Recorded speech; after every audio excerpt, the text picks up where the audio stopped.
Mr. Murphy used your phone to call me. I said, well, I was trying to call me, and then it was him, city manager. I said, oh.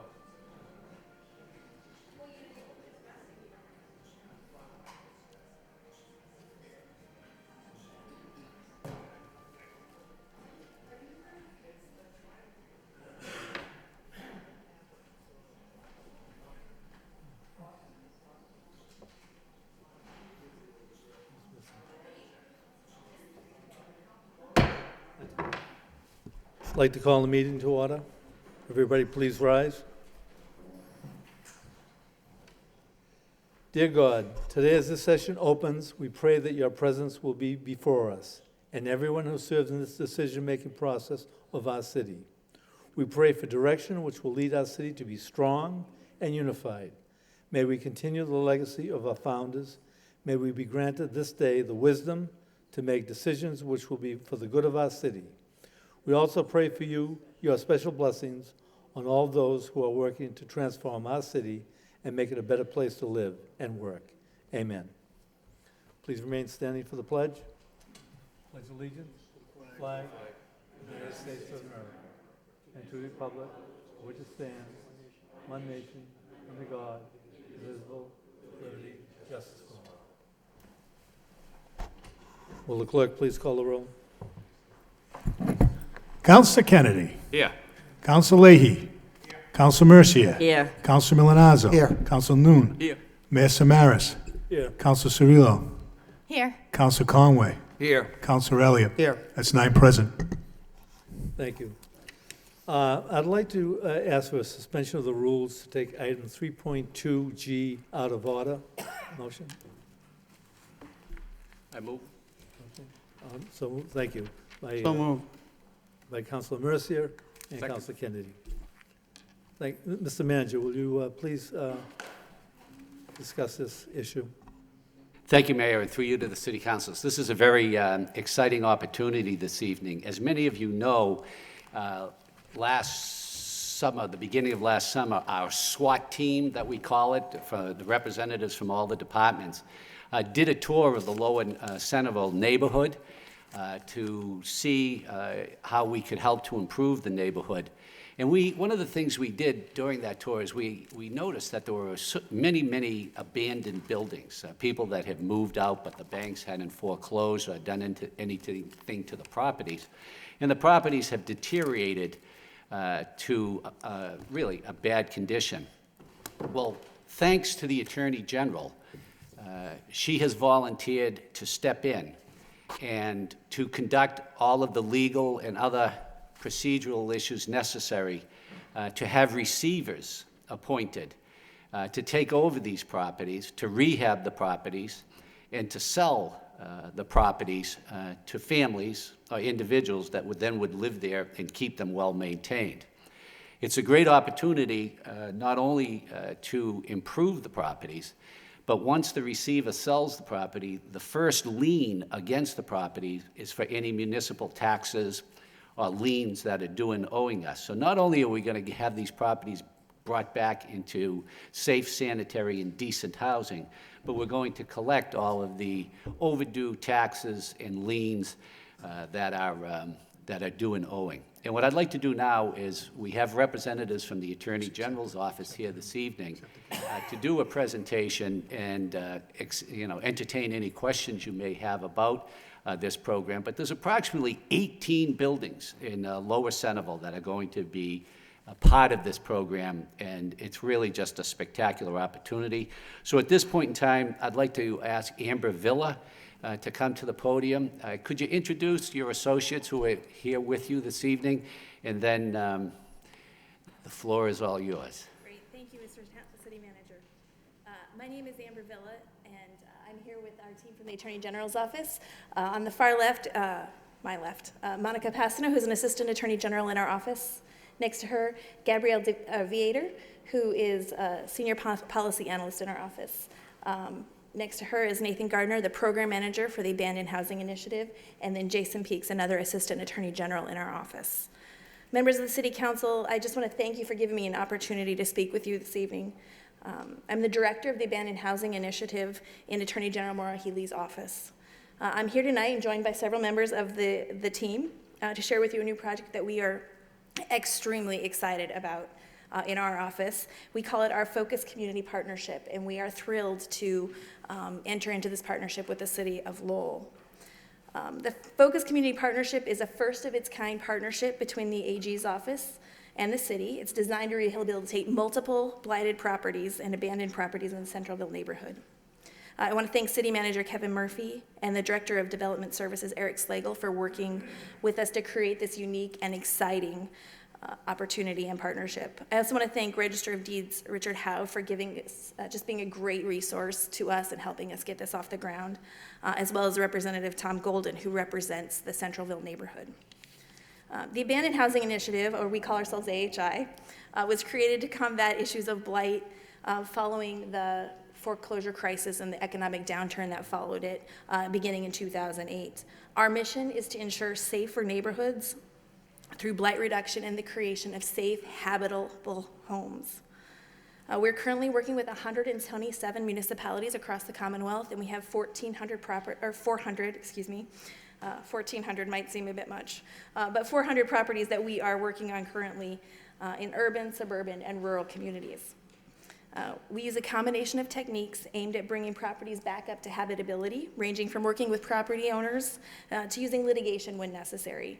And that's the receivership process that the city manager mentioned a few minutes ago. Using this toolkit, we have seen hundreds of properties brought back up to habitable status and made livable again. As we all know, abandoned and blighted properties can have a dramatic effect on the neighborhoods around them. They present real safety concerns, they pose dangers to our communities, and they tax the resources of our police and our fire departments. They bring down property values for the surrounding communities, and they frequently represent lost tax dollars for you as a municipality. We also know that this foreclosure crisis of 2008 hit Lowell hard. And we know that there are neighborhoods here like Centralville ready for recovery, and so we're so excited to be a part of helping that happen. So over the last several months, we've worked with the Division of Development Services here in Lowell to identify properties that would benefit from our program. Working together, we've identified approximately 15 to 18 properties that we think will really benefit from this process. As you can see there, we've put a map up on the screen, and there aren't addresses associated with these plots. We'll get you those as soon as we finalize exactly where we're going to be working, but this represents about 15 properties that we think will be in our final initial push, if that makes sense. So the first round of properties that we plan to push on in Centralville. Some of these properties are fire damaged, others are full of trash, many are boarded up, and some of them are just show the signs of the detriments of being abandoned. The area we looked at it's this beautiful hilly views of Lowell, and then on the other side of Centralville, right next to an elementary school. Places that we know people can live and have families, and we just really want to see these brought back to habitable status. So a member of our team, the AHI team, as well as a representative of Lowell's developmental services team, has visited each of these properties in the last couple of months. And over the next 2 weeks, we intend to send out demand letters reaching out to the owners of record and notifying them that their property has been identified as one that is blighted and in need of rehabilitation. From there, if there are any owners who step forward and want to make the repairs, we'll work with them to make sure those get done. And if no one steps forward, then we will take whatever steps we find necessary, including that of litigation, to make sure that those properties are brought back to a safe and habitable condition. Through our work, we have seen the power of returning one property to habitable status, getting one family moved back into a neighborhood in a previously abandoned and dilapidated property. We know the power that can have on a neighborhood. In the past, we've taken on smaller scale projects where we've worked on 2, maybe 3 properties in a neighborhood, and we've seen tremendous results as a result of that. So we are thrilled to have the opportunity to make the difference that we know we can make here in Centralville by working with 15 to 18 properties. So I'm cognizant that you have a very busy agenda tonight. I do not want to take too much of your time. I'm happy to answer any questions you have. We've also left some materials here that explain our program. There's some before and after shots, which are like they're our bread and butter. We love those. And so I hope that you'll take a look at those and some of the materials we've left. But if you have questions, I'll take those. And if you don't have questions right now, you should feel free. Our contact information is in that packet. You can always reach out to us. Thank you for the presentation, but right now, Councilor Cirillo, then Councilor Elliott. Hi, I don't have any questions. I just want to thank you for this program.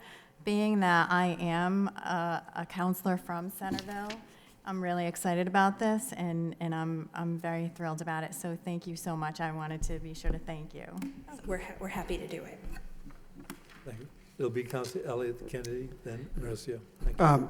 Thank you, and thank you to the Attorney General's office and the team. This is exciting. This is great news, particularly knowing that we have many abandoned properties. I guess my question is, what is sort of the time frame from the time that a letter is issued to the time you take over the property to, depending upon the extent of the rehab that has to take place, to getting a family in it? And I know that last phase probably is somewhat variable, but what is the time frame from the time you send it out to you take control of the property? Sure.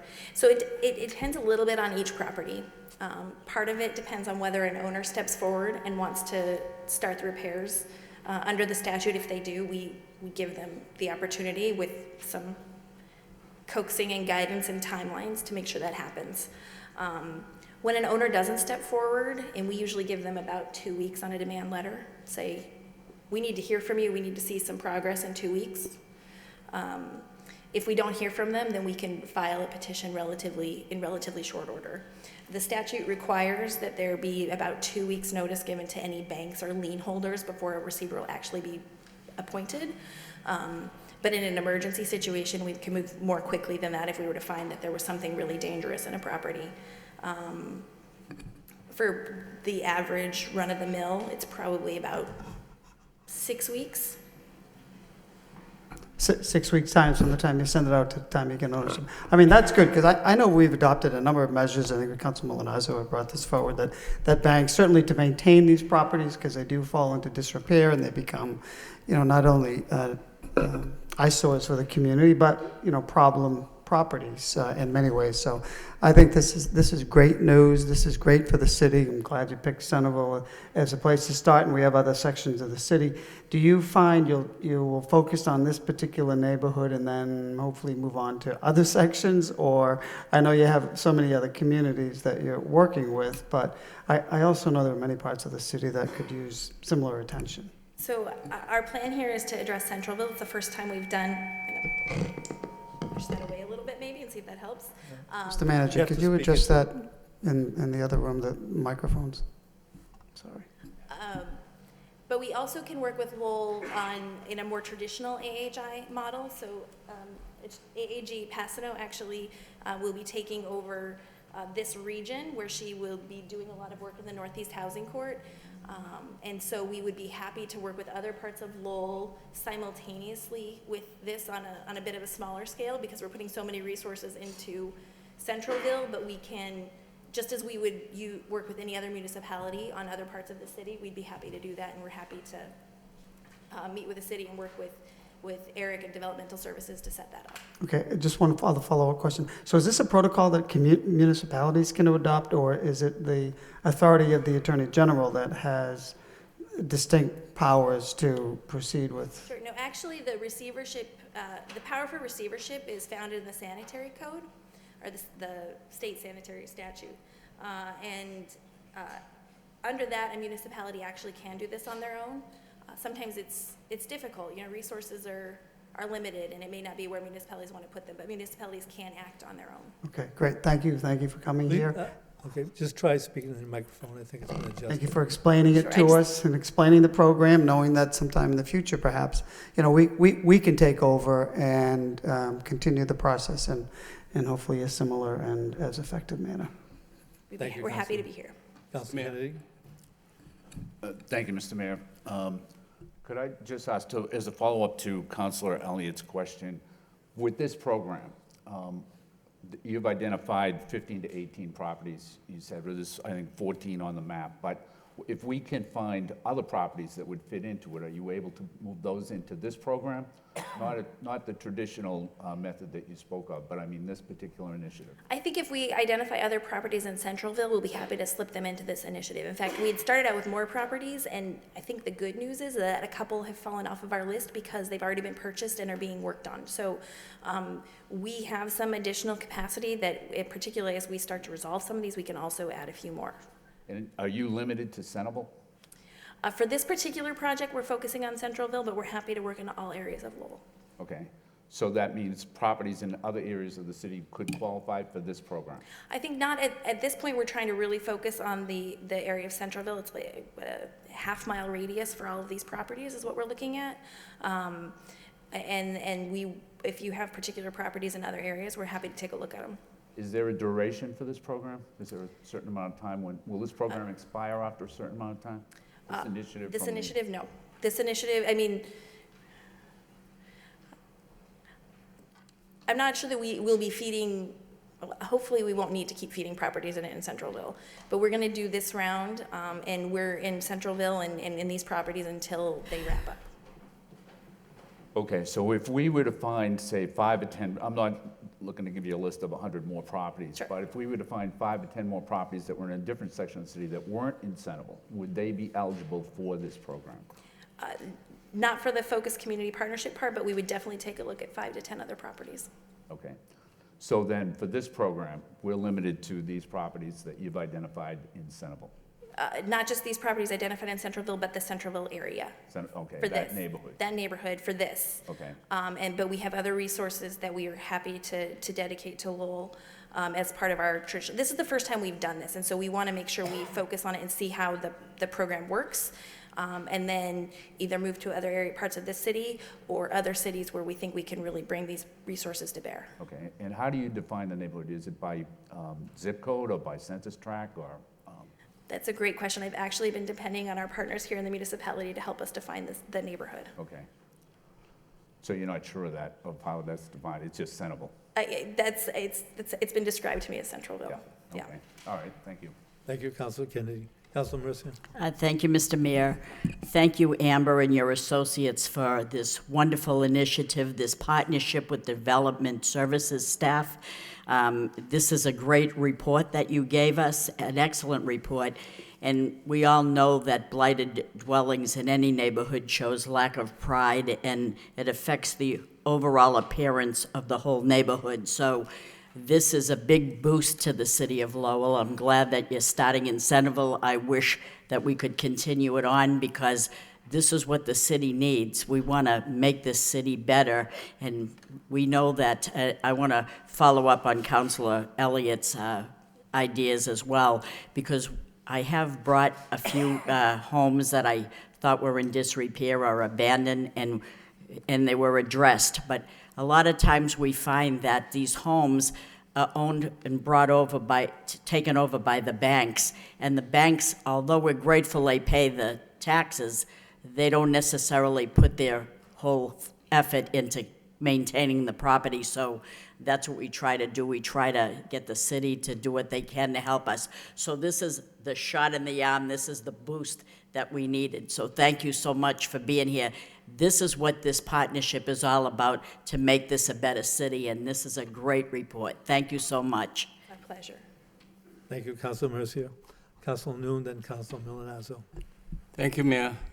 Thank you, Amber and her team, especially the Attorney General, for taking initiative and pick Lowell as her partner. I think we need that resource because as Councilor Mercia indicated, that oftentimes bank own the building, they don't care about it. They're gonna just pay taxes and then let the building go into disrepair.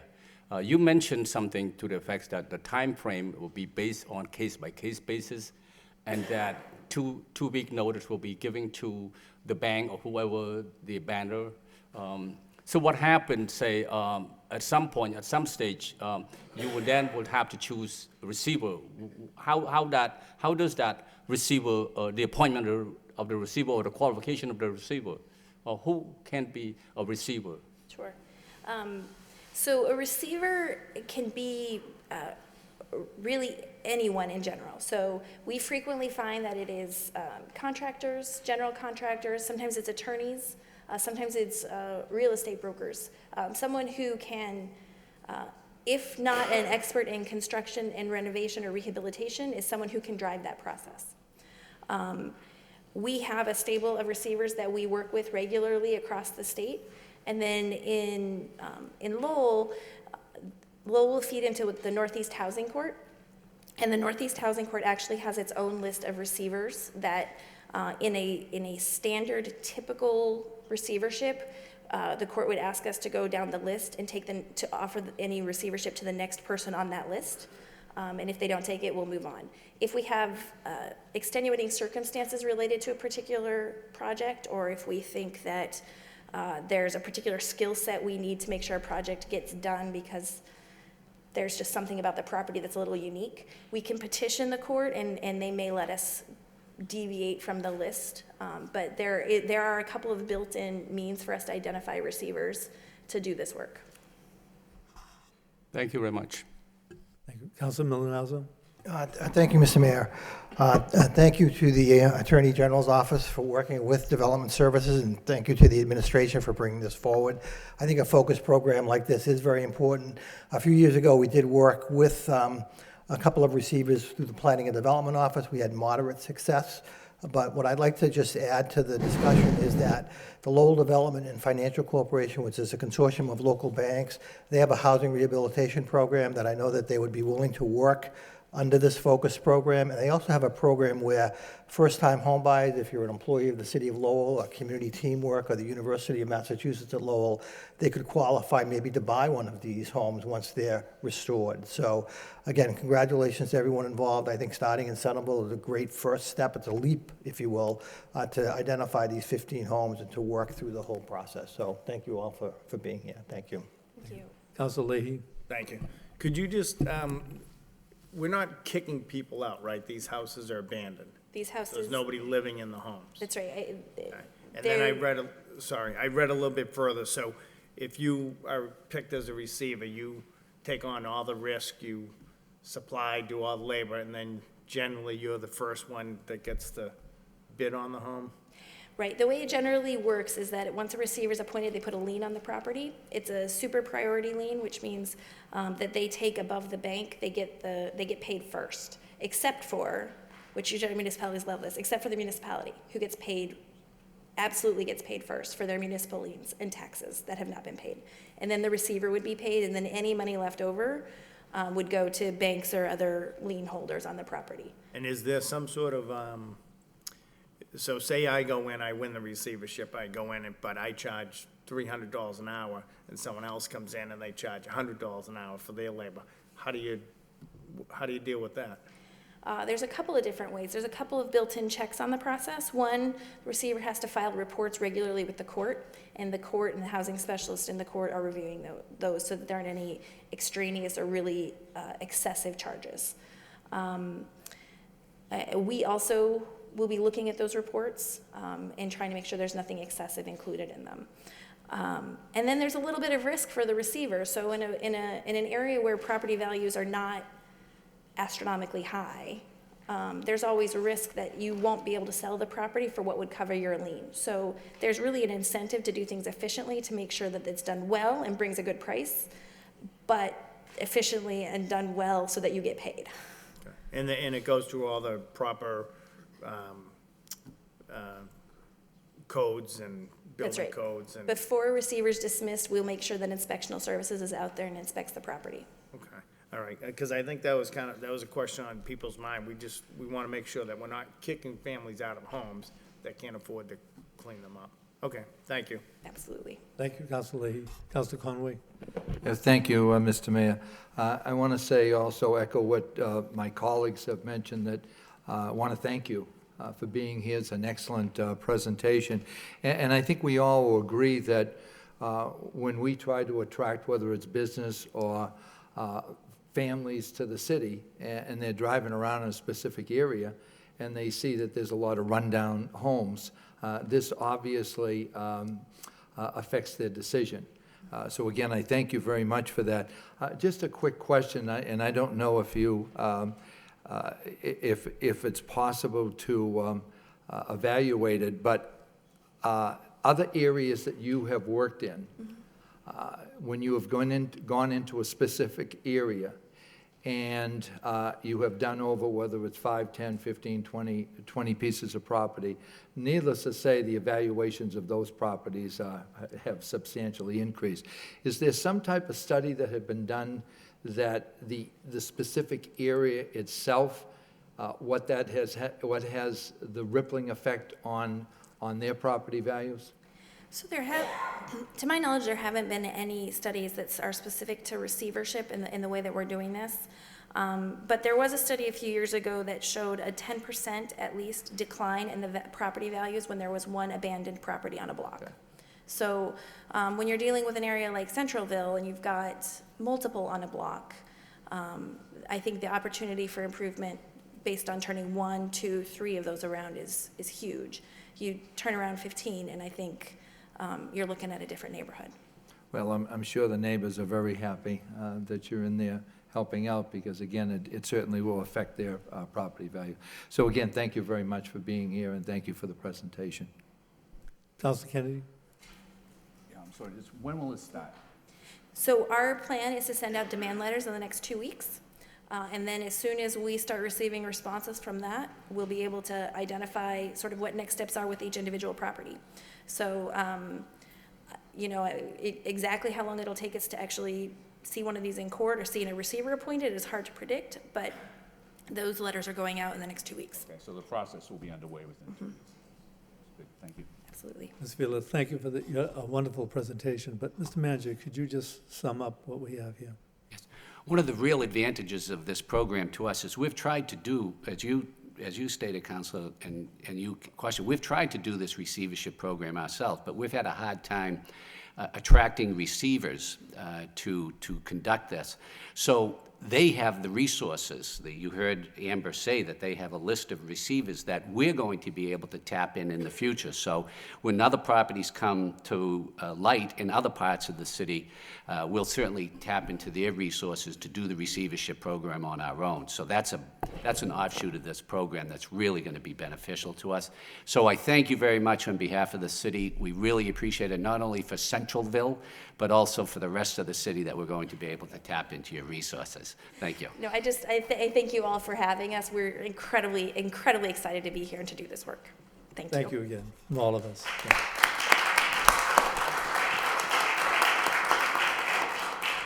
We'll place this communication on file. I need a motion to accept and place on file the minutes of the City Council meeting for January 9th for acceptance. So moved. Okay? Seconded. Moved by Councilor Noon and seconded by Councilor Elliott. Thank you. All right, we now have communication from the city manager, motion responses. The first, A, Massachusetts Cultural Facilities Fund. That happened to be a motion I had placed in. Mr. Manager, could you just identify our chances of receiving funds from this grant? Yes, I think our chances are very good because we have the match already in hand, and that always is an important part of applying for a grant. And this is going to go a long way towards repairing the bathrooms at the Memorial Auditorium, and then we'll move on to the back deck to try and increase the size of the loading zone, because there are some acts that can't perform there because the loading zone isn't big enough. So we're really positive about this grant. Unfortunately, public art and public lighting doesn't fall within the criteria of this grant, but we'll be using other resources to continue with public art and continue with public lighting down the road. But we're very confident in our chances of getting this grant. Any further discussion? Okay, seeing none. Motion response B, Beaverbrook. Any discussion? Seeing none. C, La Plume Avenue, handicap parking.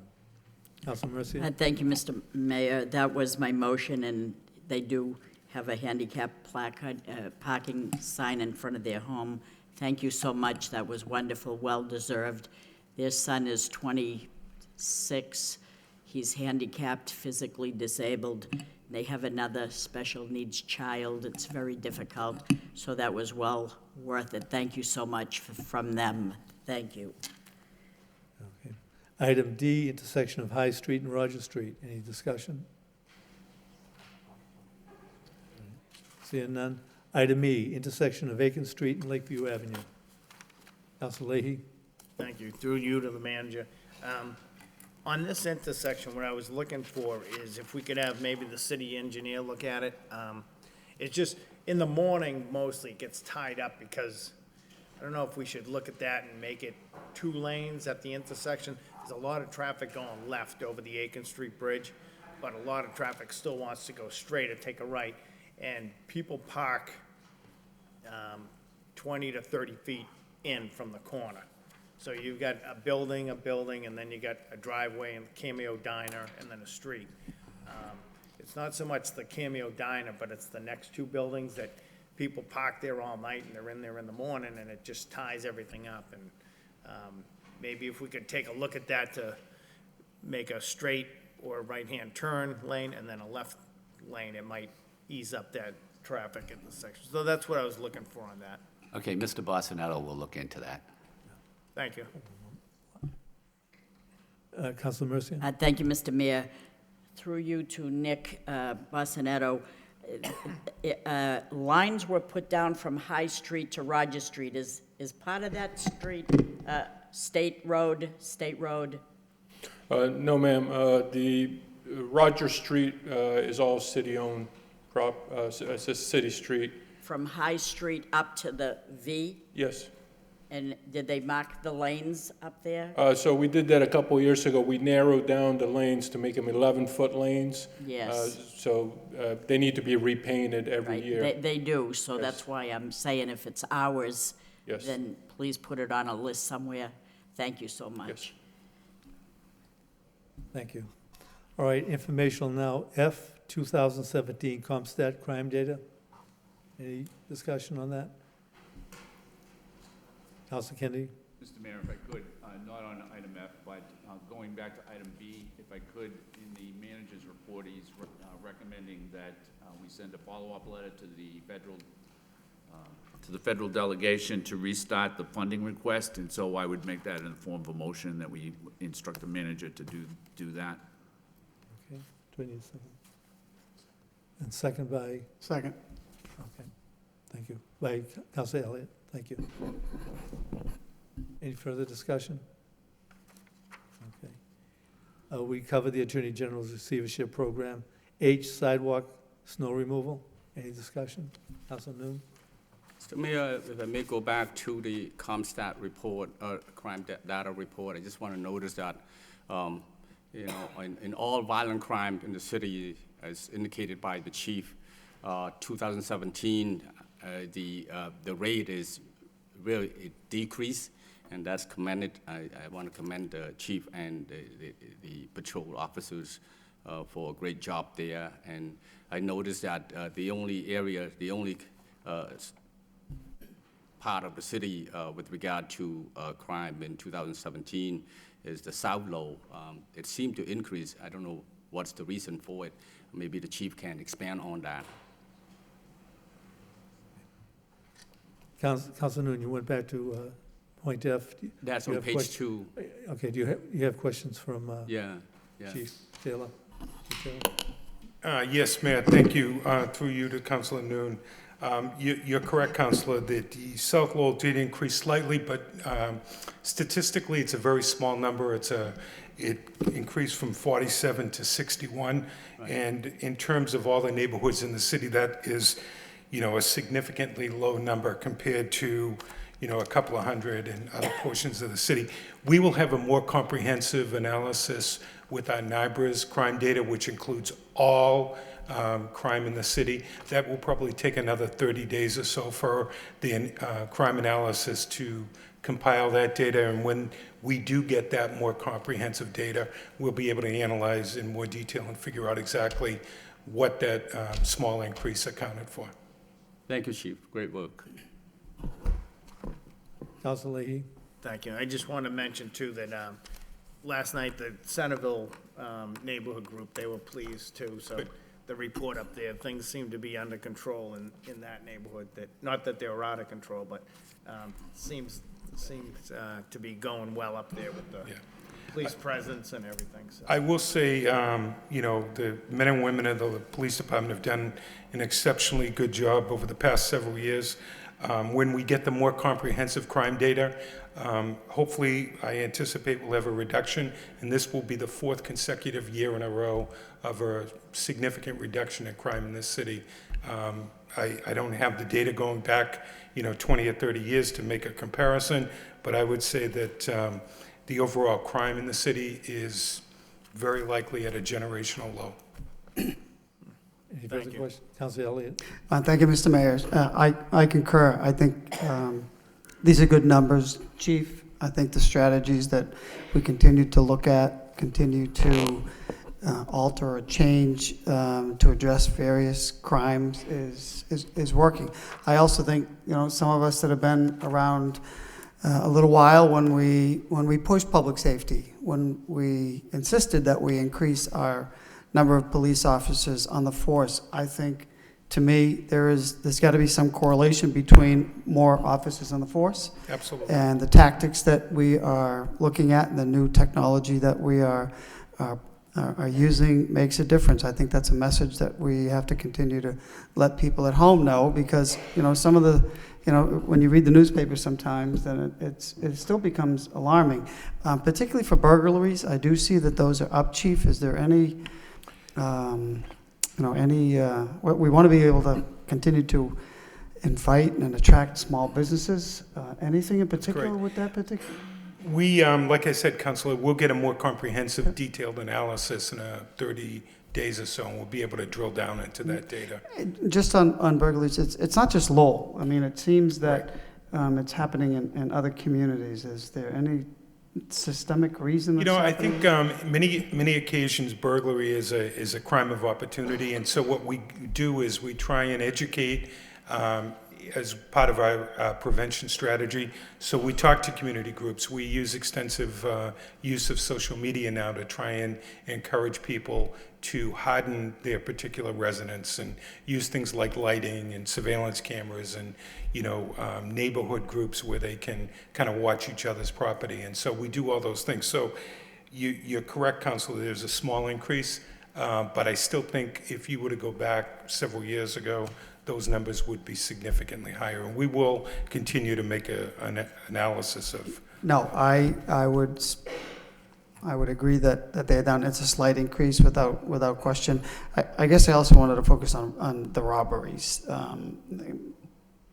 Right. What is it that, because the neighborhood groups and neighbors can address some of the burglary issues, I think, by see something, say something.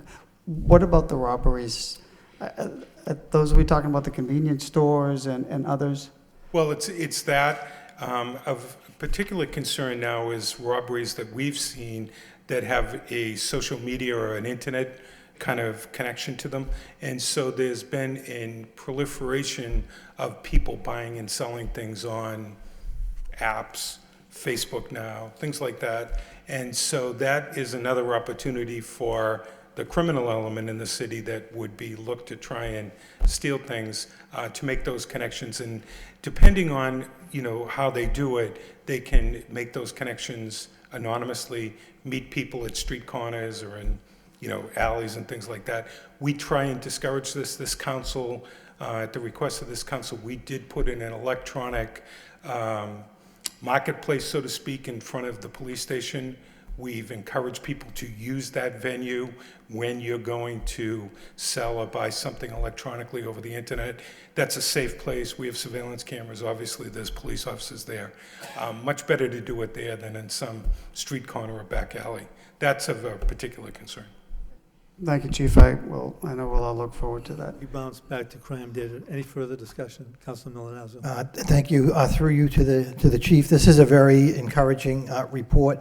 If you could just touch upon the gang-related incidents where you talk about warrant arrests of gang members increased 70% from 47 in 2016 to 80 in 2017, and that's really a remarkable testament, if you will, to the work that the Lowell Police Department is doing. Right. Are we looking at a half a dozen gangs from outside of the area? And my follow-up question would be, you know that Sheriff Katujian has just put in place a youth incarceration program, which is separate from the, do you think that that program, say a year, 18 months from now, will actually improve these numbers even more? I know they're working with, obviously, the Lowell Police Department and UTEC and others, but that, to me, is also going to go a long way to increasing the gang-related, or decreasing the gang-related activities. So we, because the city council allowed us to expand our personnel since the time that I came on as the police chief until now, we've been able to increase, I think it's 28 positions. That has been of a great benefit to the police department and the city. It has allowed us to put personnel in things like a gang unit. And then that gang unit goes out into the community every night, and increasingly we use some on the daytime, where they go out and they not only do enforcement activities, they don't go out and just exclusively try and, you know, do proactive enforcement. What they do is go out and they try and engage with youth in the community that may be susceptible to that lifestyle. We do things like the movie nights in the summer, basketball leagues they're involved in. They work extensively, very, very close partnership with UTEC, so that we can try and prevent youth from going into those kind of activities and that kind of lifestyle. And overall, it absolutely leads to a much safer community. When you talk about some of the activities that Sheriff Katujian is engaged in, the reality of this situation is, even when we do apprehend some youth and we charge them with a criminal offense, and if they do go to do a period of incarceration, they're coming back to our community. And so it does everybody good when they get the appropriate services while they're incarcerated. They get treatment if they have a drug addiction problem. They get some kind of mentoring in the jail, or they get some kind of skills that they can translate, so when they come back to Lowell, they are productive members of society. So, I mean, I think the sheriff is absolutely a national leader in that. He's doing the right thing. And overall, those trends, those kind of progressive type of ideas where we do things like that will lead to a safer community. Councilor Kennedy? Thank you, Mr. Mayor, through you to the superintendent. How long have we had the gang unit in place? Well, the gang unit has been around in several variations, you know, going probably back 10, 15 years or so.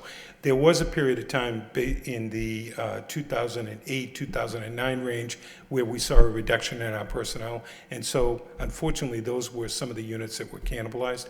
We were able to staff it back when this council and the previous council, and certainly the administration under Manager Murphy, gave us the funding to increase our resources and our personnel. So say 4 years since I've been here. So when you provide us with the more detailed report, can you give us a long-range view of how the gang unit's doing and the effect that they've had Sure. in the city? And maybe a year or two before that, so that there's a comparison to the impact that they've had. We can definitely do that, Councilor. Thank you. Any further discussion? Thank you, Superintendent Taylor, for great work. Thank you. I would like to go back to sidewalk snow removal. Any discussion on sidewalk snow removal? Councilor Maldonado? Thank you. Thank you for the report, Mr. Manager. We have a unique situation on Andover Street, and I'm probably going to offend the neighbors that live on Mansion Drive on the Andover Street side, because they have backyards abut Andover Street, but they don't shovel the sidewalk from Mansion Drive down almost to Carriage Drive. So you see the kids walking to school, and they're walking out on Andover Street. Ironically, when I used to live over there, I used to snowblow there, and so that somebody would do it. Now that I'm not there, no one from Mansion Drive does it. And it's unfortunate because it's obviously very busy. It's on the corner. You've gone over there with DPW workers to clean up leaves each fall, but now the snow's there, and it's a problem. So I don't know how the city approaches properties that their backyards are on sidewalks. So it's just a unique situation, but in this particular case, it's on a busy street. You understand, this is that section of Andover Street, Mansion Drive goes up like that? Yes, so it's not the only place in the city where we have that particular issue, where the property owners seem to forget that they're facing a rear sidewalk as well as a front sidewalk. When we do get reports of those, we do enforce against them for both sidewalks that they're responsible for. So if we have snow falling time in the next 24 hours or so, I'll send an inspector out there to take a look at that particular section. And if for some reason it's not plowed, we'll give the property owners a reminder that they're responsible for that as well. Councilor Mercia. Thank you, Mr. Mayor. I just want to share with the public that are listening, because we get information that they have no idea that we get, and we just go to the next issue. But I think this is important because through the department service inspectional staff and the Lowell Police Department, the protocol is that the first time they get a complaint, there's a warning. They get a warning. Then they follow up with the inspection, and they see if the complaint was resolved, if the snow has been removed from the sidewalk. But if it hasn't been, the property owner is in violation and receives a $100 fine. So in the winter of 2016-17, departmental services staff issued 145 warnings, 19 violations from that. The others complied, so 19 didn't. So they were issued a citation for $100, so that's $1,900. In the winter of 2017 and 18, thus far, Department Services staff issued 105 warnings for snow removal, 13 violations were written, and $1,300 was received. So I know that people say, oh, nothing's being done, but things are being done, and so I thought this was important that we say that. We have a limited amount of staff, but people are listening in City Hall, and I just thought they'd be interested to hear that. Thank you. Thank you, Councilor Mercia. Councilor Kennedy? Thank you, Mr. Mayor. Through you to Mr. Sligo, you said that that segment of Andover Street, maybe that's like, I don't know, like 100 yards long. And you mentioned that there were other areas similar to that, sidewalks that where the responsibility for the sidewalk is unclear? No, I apologize. I didn't mean to say that the responsibility is unclear. It's where there are properties that have two frontages, and they often forget about a frontage that's not one that they use regularly. Okay. I'm not sure you said that. I might have said that it was unclear. But I do think that it probably, as far as that segment of Andover Street goes, it would be difficult to say who's responsible for which little segment. I mean, there must be up on Mansion Drive 6-8 houses. And I don't know, it only works if everybody does it. And so, and if everybody does it, I'm not sure how you can put the blame on one person or another without, surveying the property. Right. It does pose a challenge. In a situation like that, we would issue warnings to every possible party that we believed had frontage on Andover Street. And then I think we'd let the chips fall to see what the situation looked like. And if nobody had done anything, we would, I think, be entitled to fine all of those properties, and they could appeal it if they felt like it was unjust or they had proof that it wasn't there. So about how many other areas do you think there are like that, where they're in the city? 12, 40? Probably closer to 40. We were talking about, I know that oftentimes there are corner properties where one is a main thoroughfare that gets plowed and the side street doesn't get plowed. There are some where there's commercial developments that have just a fence along a sidewalk. They enter in off another frontage and they kind of ignore the sidewalk on the other side of a fence. Situations come up where there's an unattended stretch of sidewalk that we have to enforce against. Okay, thank you. Mr. Manager, could you give the council a report on maybe alternative solutions to that problem?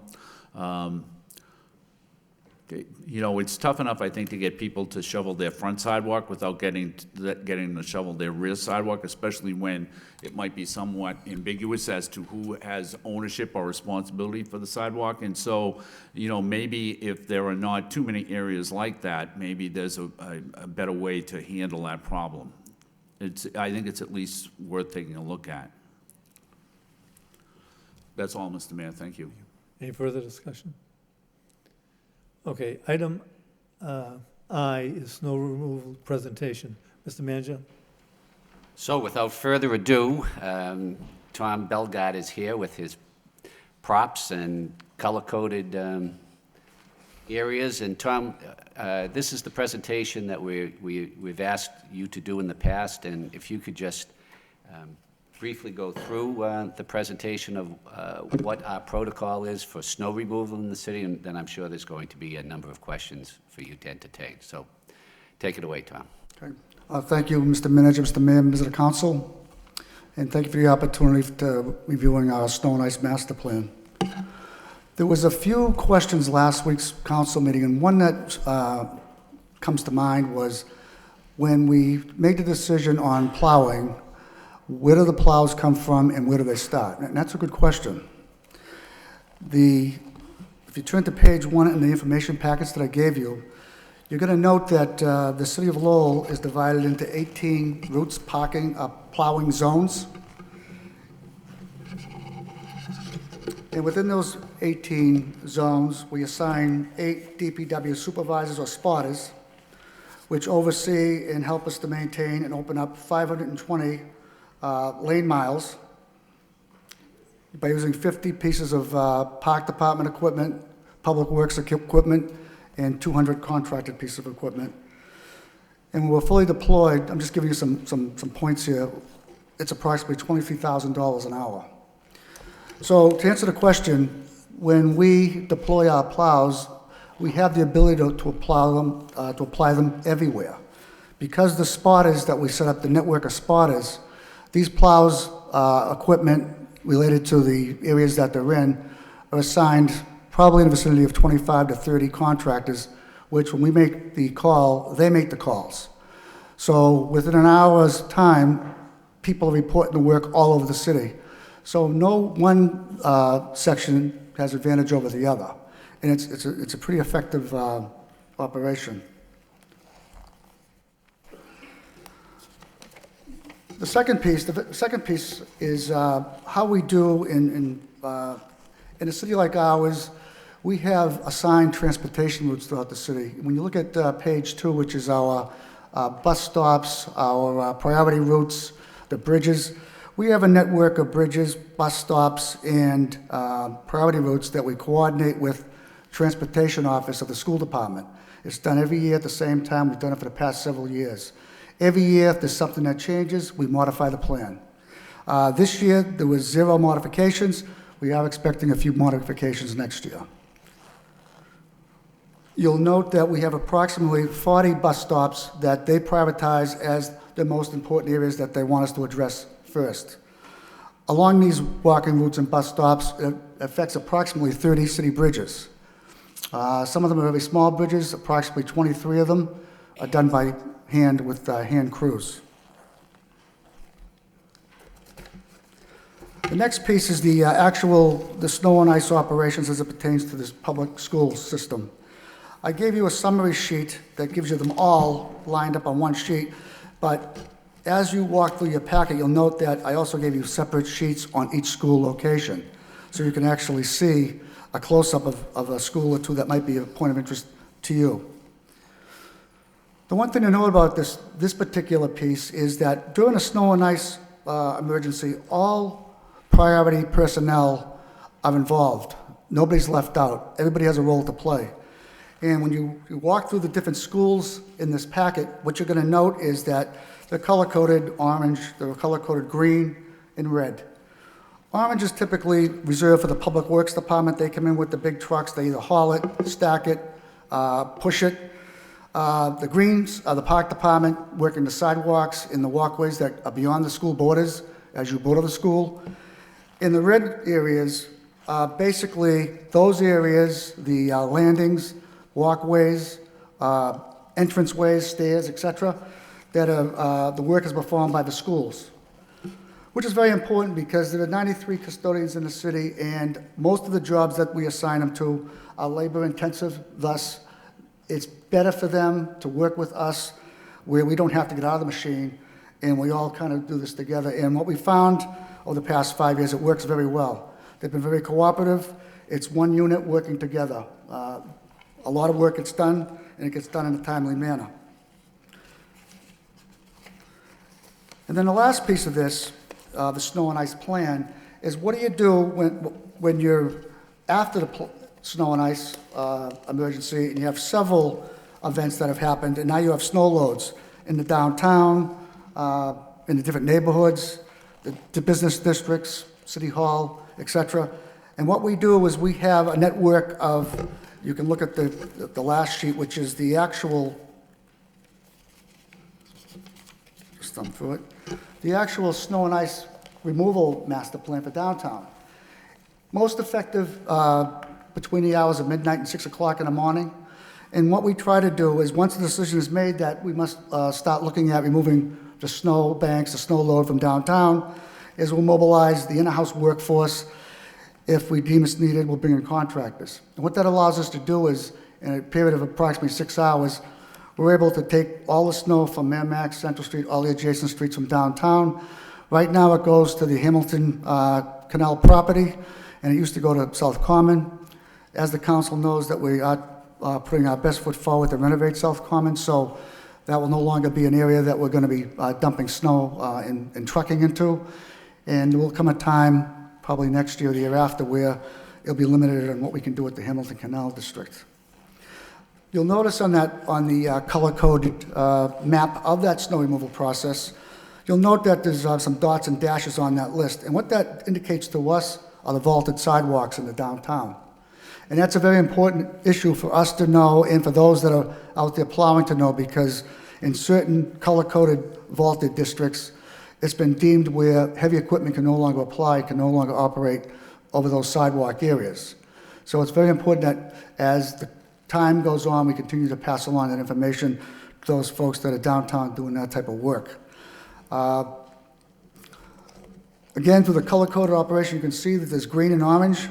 What we were determined to do, particularly when I got into that 3 years ago, we made a decision that there's priority areas that in a desperate situation, and then there are priority but not maybe a B priority.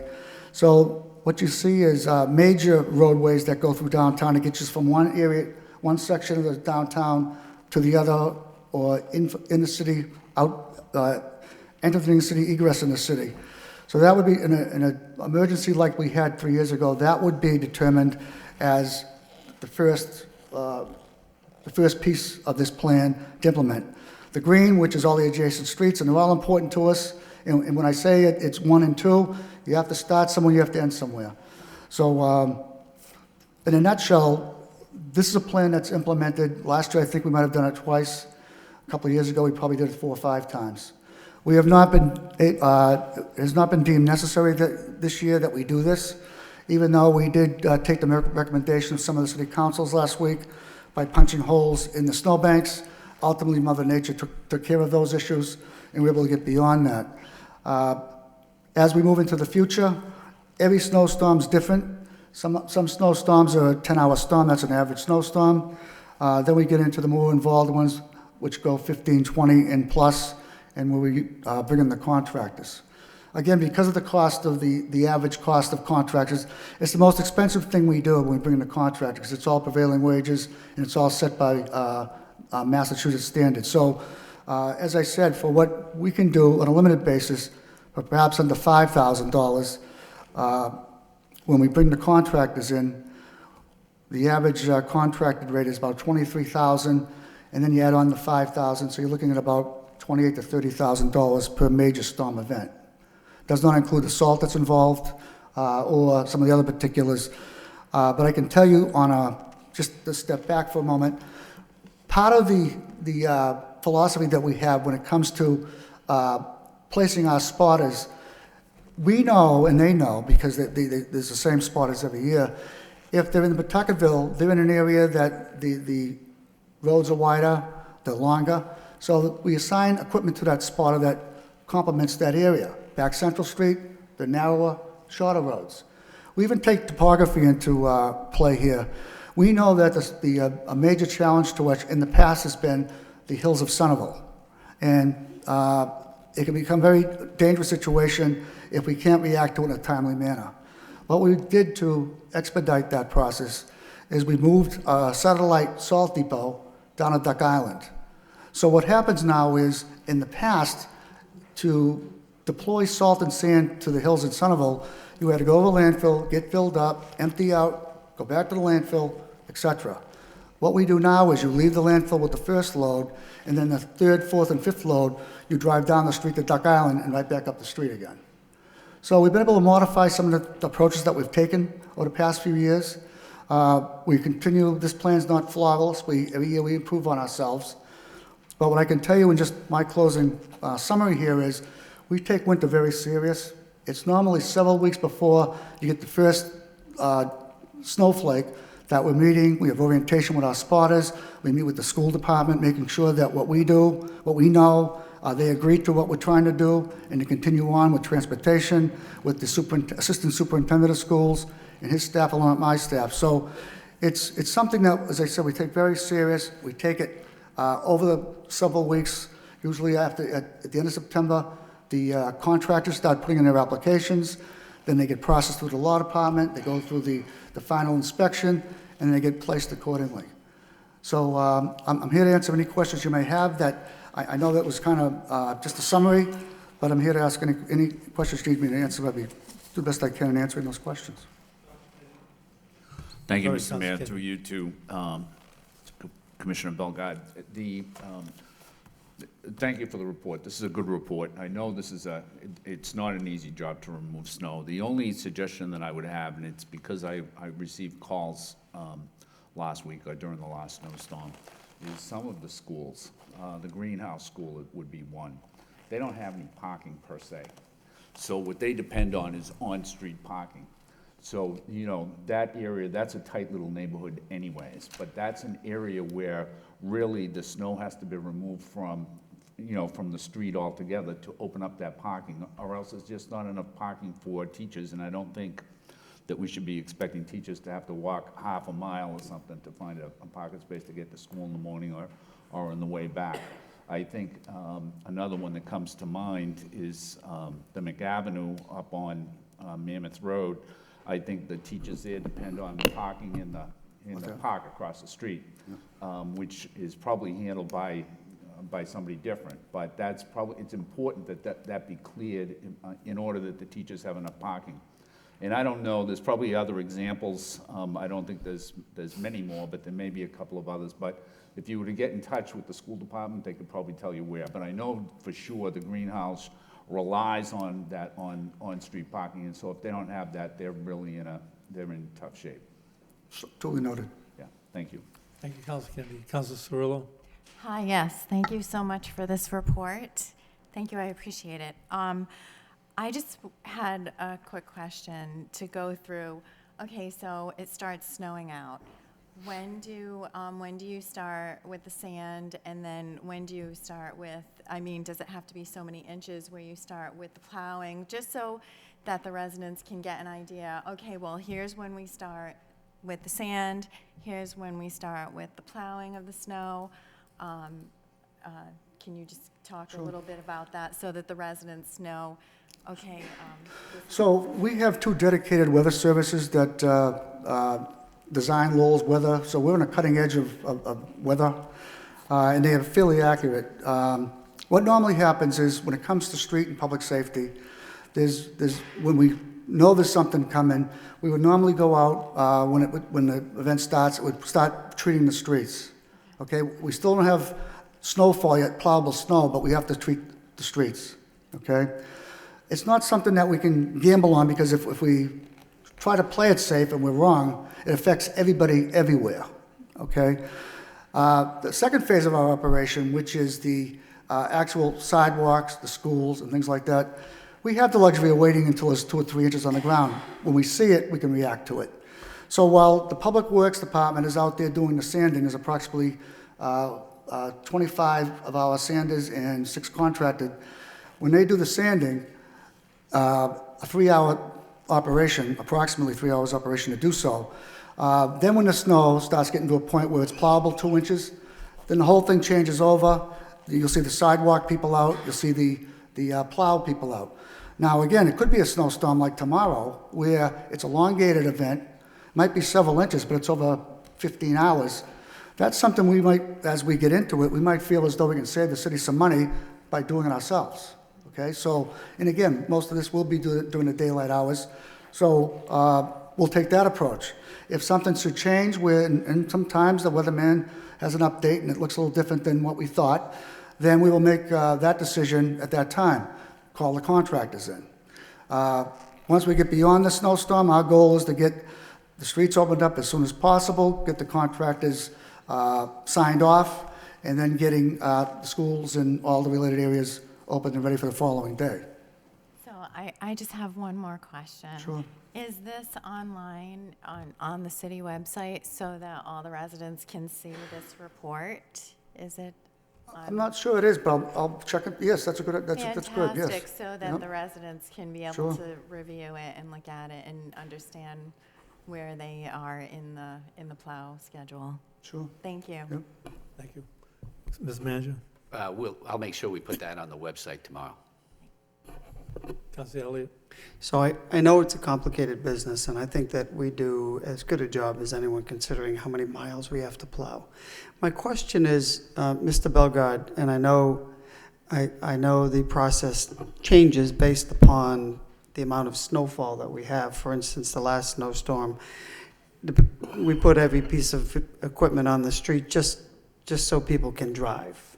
And then the next phase is to push back once the snowfall slows down or tapers, and then the next phase is that in here, that protocol on, particularly when it comes to snow removal, after the snow is gone, after the roads are widened, we do the schools, then at what point do we get, for instance, downtown where you can't plow it any further, it's got to be removed? Is that somewhere, or the schools that Councilor Kennedy just mentioned?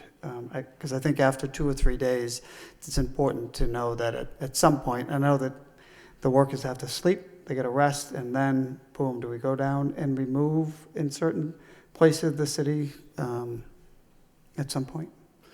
Yes, to answer your questions. It's interesting that protocols change as administration changes. And one of the mandates that the city manager insisted upon is when we do our snow and ice operation, he wants to see it black, he wants to see the streets curb to curb. And we strive toward that. And people have told me that come into Lowell or leave Lowell, they know exactly what that means when they go somewhere else or they come into Lowell. So we're very proud of the fact that I think we're able to, not saying it's a perfect science, but on a high level, we're able to achieve that. In terms of the next step after the storm is, we know, for instance, like the snow piles on corners. We know around the high school areas, the buildings around high school, those piles have to be moved in a timely manner. There's buses that access the high school from the back, and then the different, the Freshman Academy, Arcan Drive, and particularly Father Morissette Boulevard, and then our government center here, getting our parking spaces open for business the following day. But we would then migrate into downtown, and some of these, we would start handling our complaints. And I left this out, and I probably shouldn't have left it out. After every storm, we know there's going to be a handful of complaints. We know this. If you're on a dead-end street and there's a quirky way your street works, and that's where the snow has to be plowed, and there's no other way to do it, that's what happens. There's probably 30 of these locations around the city. Some cul-de-sacs and around in areas that are thickly settled. And what we do is, in the old days, is we get the calls and then respond to the calls. When we came on, it was clear that we already knew where the calls were going to be. Even before the snowstorm started, people started rattling off these addresses. So we took the approach that if we can't do anything about it in terms of solving the problem on the street, then at the very least we should respond in a timely manner. So as soon as the event is over, we don't go back to the barn and wait for the calls and research the complaints. We know where you are, we immediately go out. I think the people out there can attest to the fact that they've seen some, they've the service has been a lot quicker, because we realize that it's a situation that it can be daunting, particularly if you're in an area where, you know, we're piling the snow and there's another storm that's coming and you just lived through the last one. So in a timely manner, we address these areas.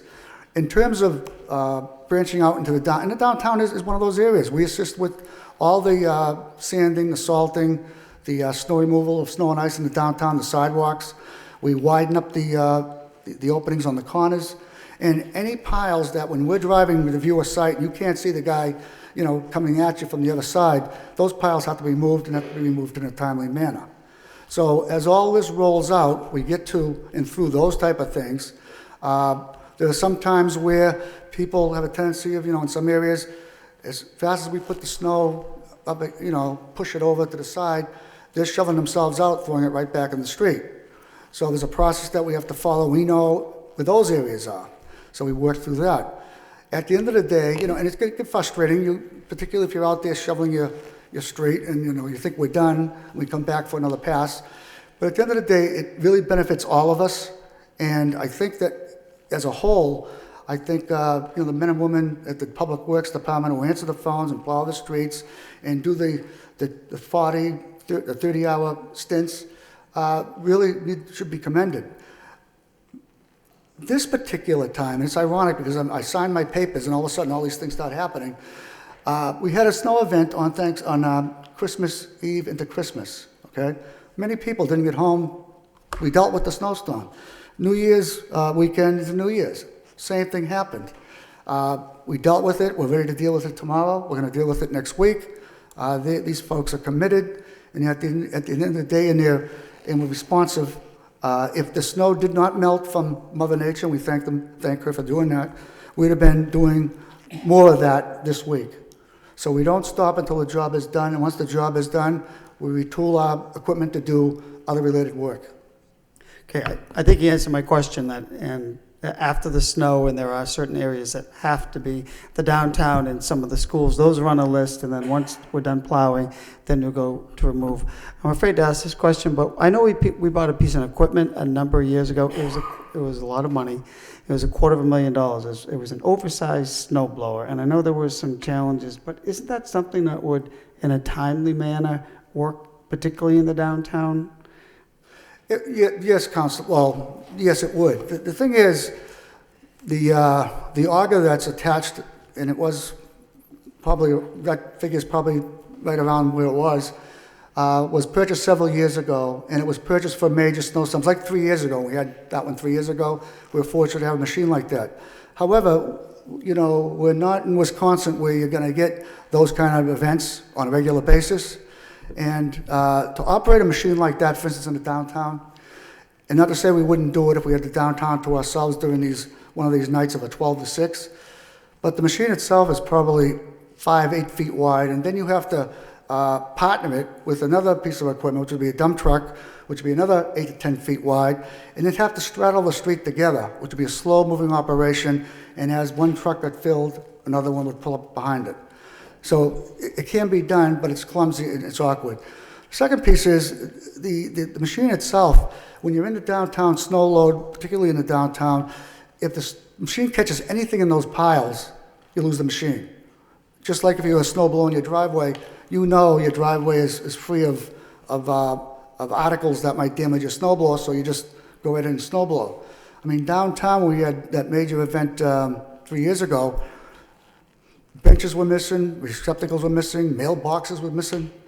They were all at the landfill. They were all at Hamilton Canal. When it melted, we found them. But my point is, you have a tendency of hitting some of this stuff without knowing it's there.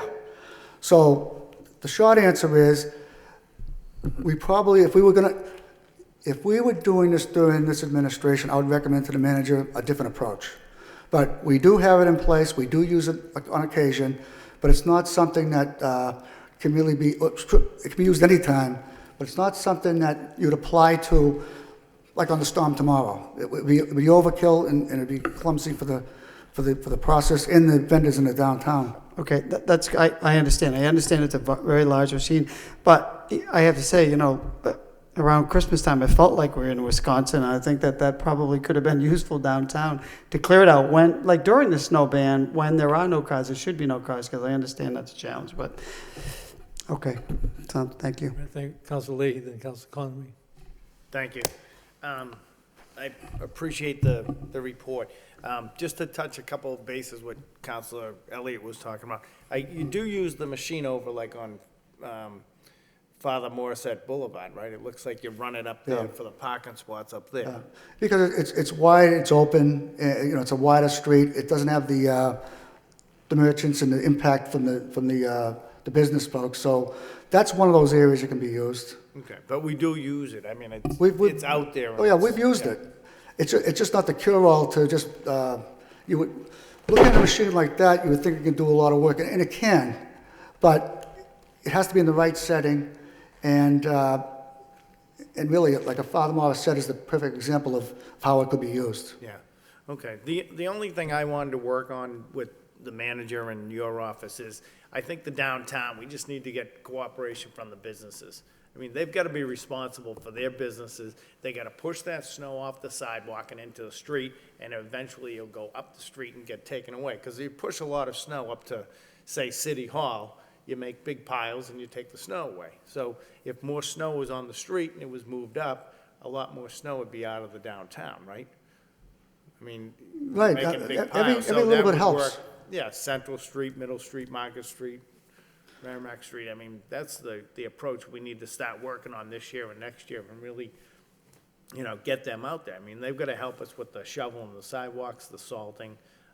It's just going to help everybody out. So that would be something that would be useful to work on. And then it's a good presentation. The neighborhoods know what to do. I mean, a lot of people complain that we plow the snow back in, but they gotta wait until we're done plowing the streets before they finish up with their snow removal. So the guys are out there working hard. I think that, you gave us a good presentation. It's a good understanding of what we do. So, but I think the main thing is we all need to work together. Correct. And not rely just on your department to do it for everybody. So that would be helpful. Thank you. Council Conway. Thank you, Mr. Mayor. Commissioner, thank you for the presentation. Just a couple of quick questions here. How many pieces of equipment do we, the city of Lowell, actually have out during an average storm? Do we have any idea? Yeah, between the parks, sidewalk core, and the parking lots and the streets, normally you could depend to see 40 of our pieces. Okay, 40. Now, we contract we contract out. So how many contractors would we have, again, just roughly on an average? There's probably 160 contractors that provide about 210 pieces of equipment. How do we pick those 160 contractors? Where do they come from? We advertise for various pieces of equipment, and whether it be a backhoe or a loader or a 10-wheeler dump truck, goes through the process. They come in with their applications. Most of these contractors are year-round contractors, local contractors that are probably paving our streets during the spring and summer. And in the fall, they put the blade on and sign up, get the proper insurances, the bonds, etc. And once they qualify, they're sent down to our office, and we bring them in for orientation and sign them up. And of those contractors, are they all from Massachusetts, or do we go outside Massachusetts from New Hampshire? I would say the lion's share of them are from Mass. I can't, Council, to be totally honest with you, if there are outside contractors out of the state, they're few and far between. Okay. I really don't know. And going back for a moment to the pieces of equipment that we have, obviously, there's a tremendous amount of investment and expense maintaining these pieces. Do we have a preventative maintenance program for that type of equipment? Is it clearly? Well, we do the best we can. We work toward that. But one of the things the philosophies that we've taken, and again through this administration, is we have a capital plan budget that every year that's visited with the financial team, and that includes vehicles, DPW vehicles, parks vehicles, and so on and so forth. So That alone, which allows us to bring 4 pieces in per se, and rest and retire 4 pieces that might be 15, 20 years old, goes a long way toward preventive maintenance. We do have a shop that's set up that takes information. We do check equipment in, check equipment out. It's not a perfect science again, because when it gets real busy, we have to, change direction, so to speak. But for the most part, we're in a lot better shape over the past few years than we've ever been. Do we handle that equipment ourselves, maintain it, or do we contract that, the services out?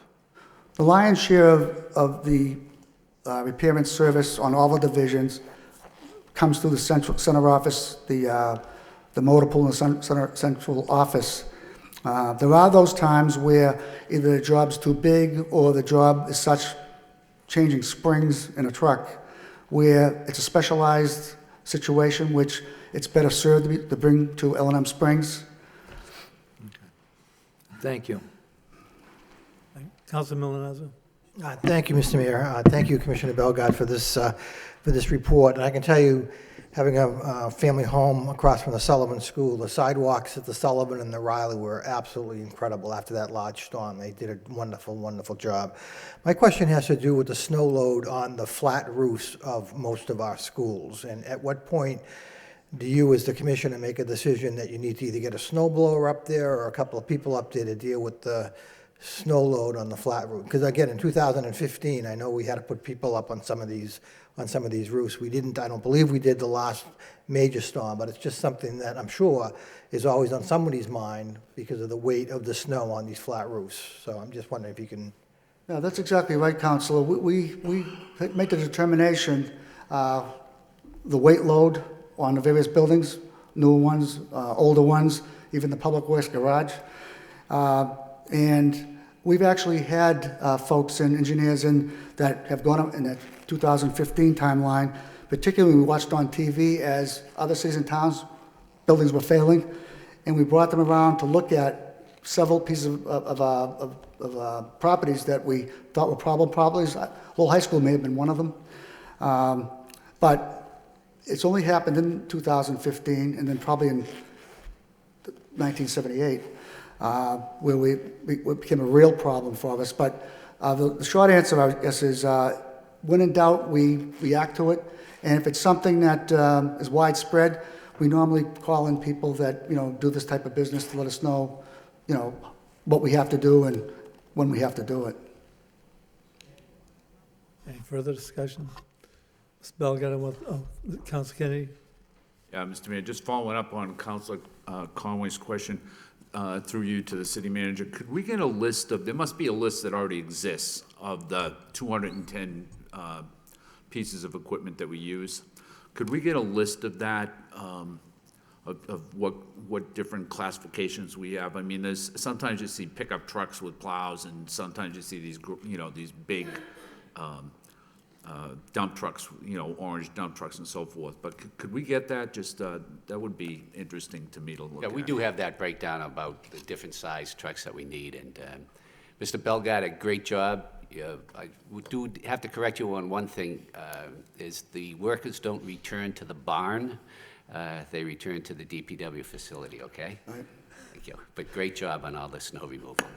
If I could indulge you for one last second, because one of the things, it just reminded me, one of the things, when I first came here back in 1977, I seen this sign kicking around in the barn. And some of us that are a little older, these signs used to be on various street corners all across the city. When I was in the early 60s, you would be able to designate a street. In my case, it was Avon Street in Crawford, and we'd be able to slide down with our sleds during the winter months. We would limit snow plowing, would limit sanding on those streets. Every section of the city had these. And then in 1977, when I kind of tripped over this, they were all but gone. They were all taken down, they were all destroyed. But I just thought for those people that are out there that are watching tonight, this is going to bring back memory lane. This was something that was really special back in the 60s. So. Thank you, Mr. Bellegarde. Life has certainly changed, but thank you for a very professional presentation. Thank you. I need a motion to accept and place on file this communication for City Manager. So moved. Councilor Kennedy, and seconded by Councilor Conway. Thank you. We have a communication from the City Manager for the appointment of Michaela Hondros McCarthy to the Sustainability Council. I need a motion to adopt. Move to approve. Councilor Milonazo, seconded by Councilor Noon. Is Michaela Hondros here? Need a roll Would you call. like to say it? Do a roll call. Oh, I'm sorry, we have to do a roll call first, please. Council Kennedy. Yes. Council Leahy. Yes. Council Mercia. Yes. Council Milonazo. Yes. Council Noon. Yes. Mayor Samaras. Yes. Council Cirillo. Yes. Council Kennedy. Council Conway. Yes. Council Elliott. Yes. 9 yeas. Thank Hello, you. hello, Mr. Congratulations. Mayor. Thank you. I'm very excited to be a part of the Lowell Sustainability Council. I'm a lifelong resident of Lowell. I was born and raised here. I got a first-rate education at Lowell High School. My professional background, I'm involved in finance and accounting at a nonprofit in Jamaica Plain. I currently live in Lowell, and sustainability is a passion of mine. I think climate change is a real issue and a concern, so it's a concern that has a lot of really exciting and innovative solutions to it. So I'm really excited to be part of the Lowell Sustainability Council and see how Lowell fits in with those solutions and vice versa. So thank you. Thank you. Congratulations.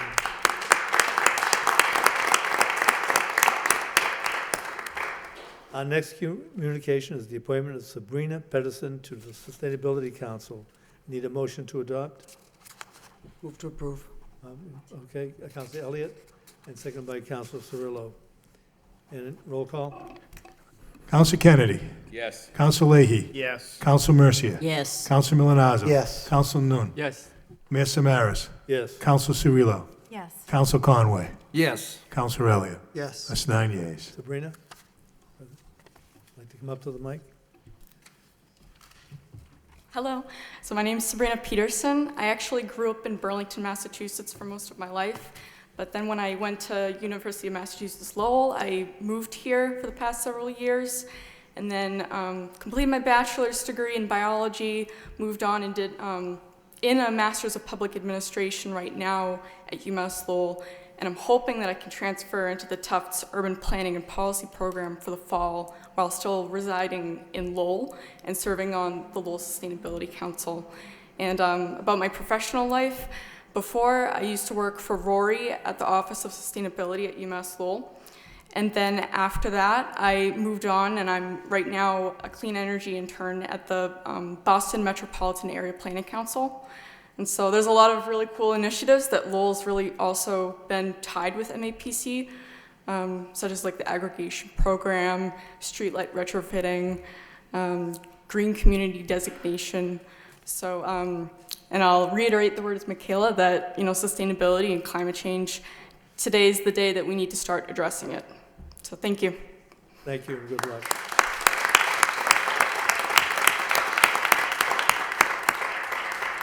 We now have a communication from the city manager, a request for out-of-state travel for 2 members of the Lowell Police Department and 1 member of Health and Human Services. Motion to adopt. Councilor Milonazo, second by Councilor Noon. Roll call. Council Kennedy. Yes. Council Leahy. Yes. Council Mercia. Yes. Council Milonazo. Yes. Council Noon. Yes. Mayor Samaras. Yes. Council Cirillo. Yes. Council Conway. Yes. Council Elliott. Yes. 9 yeas. Thank you. Now we have votes from the city manager to expand a Solarized Mass Plus grant from Massachusetts.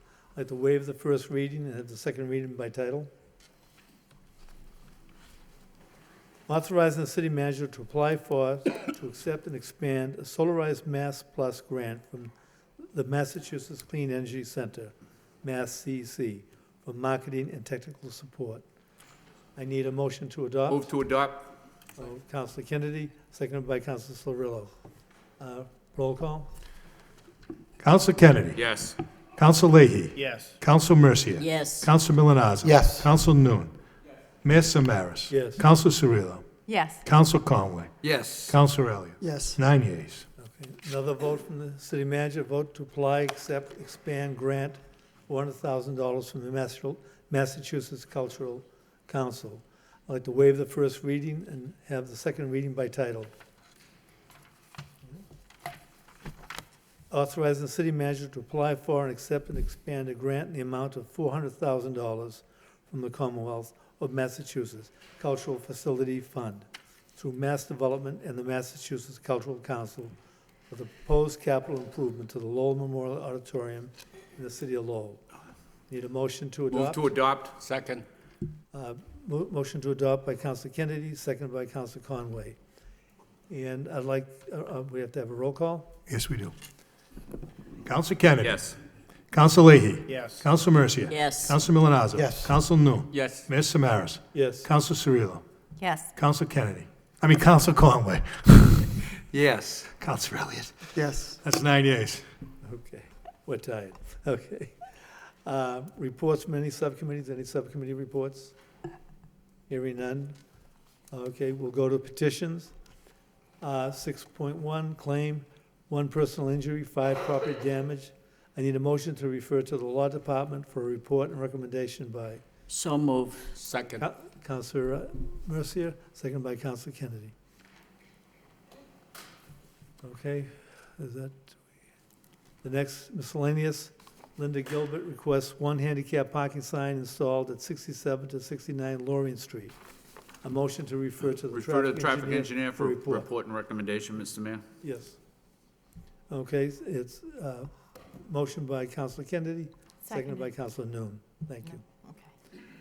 All right, it's city council motion time. Motion 1, 7.1, Councilor Mercier requests installation of handicap parking signs in front of the East End Club at 15 West 4th Street. Second. Second by Councilor Kennedy. Thank you, Mr. Mercia. Mayor. The motion more or less speaks for itself. I was over installing the ladies' auxiliary, the women in the ladies' auxiliary, and the members asked if they could have 2 handicap parking spots.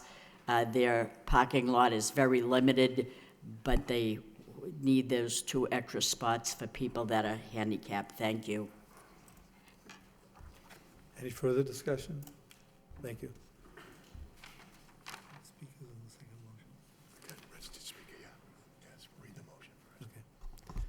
Okay, motion 7.2 by Councilor Cirillo. Request city manager direct the law department to create an ordinance that would require the city of Lowell ban plastic bags in stores larger than 4,000 square feet. The ordinance would only apply to carry-out bags used at stores. These are to be exempt from the ban thin film plastic bags used for dry cleaning, newspapers, flexible transparent covering for uncooked raw meat, poultry, raw fish, hard cheese, cold cuts, fruit, vegetables, baked goods, or breads and wet items. Before we have any discussion, we have some speakers. Would the council prefer to? Need a second. Second. I need a Second. I'm sorry, just second, Councilor Kennedy. Does the council want to speak first, or should we listen to our speakers? I think it's up to the maker of the motion, Mr. Mayor. Well, I would like the council to speak first, if that's okay. Sure, okay, thank you. Okay, because I would like to request a friendly amendment to the ordinance. I would like to reduce the size of affected stores to 3,000 square feet to be coordinated with the Massachusetts legislation that's being considered currently. So I want to actually coordinate my motion with what's being considered for the state of Massachusetts. No objection. If there's no objection, we'll do that. Okay. And so plastic bags are not good for the environment. And I know that I was actually driving down University Avenue, and I saw a plastic bag floating by my car in the air, and it landed in a tree. And it's plastic bags cannot be recycled in most areas. There's going to be more plastic than fish in the oceans by 2050.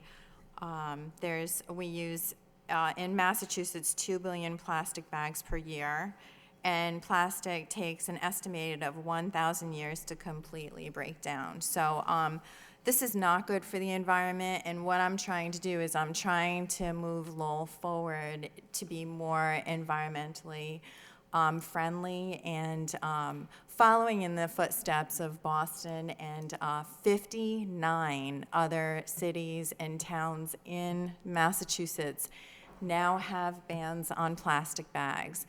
Like I said, this is not in my motion. This is not a complete ban on plastic bags. It's just for certain stores of a certain size, because I don't necessarily want to hurt the mom and pop stores that currently use plastic bags. So it's not a 100% ban on plastic bags. So, thank you.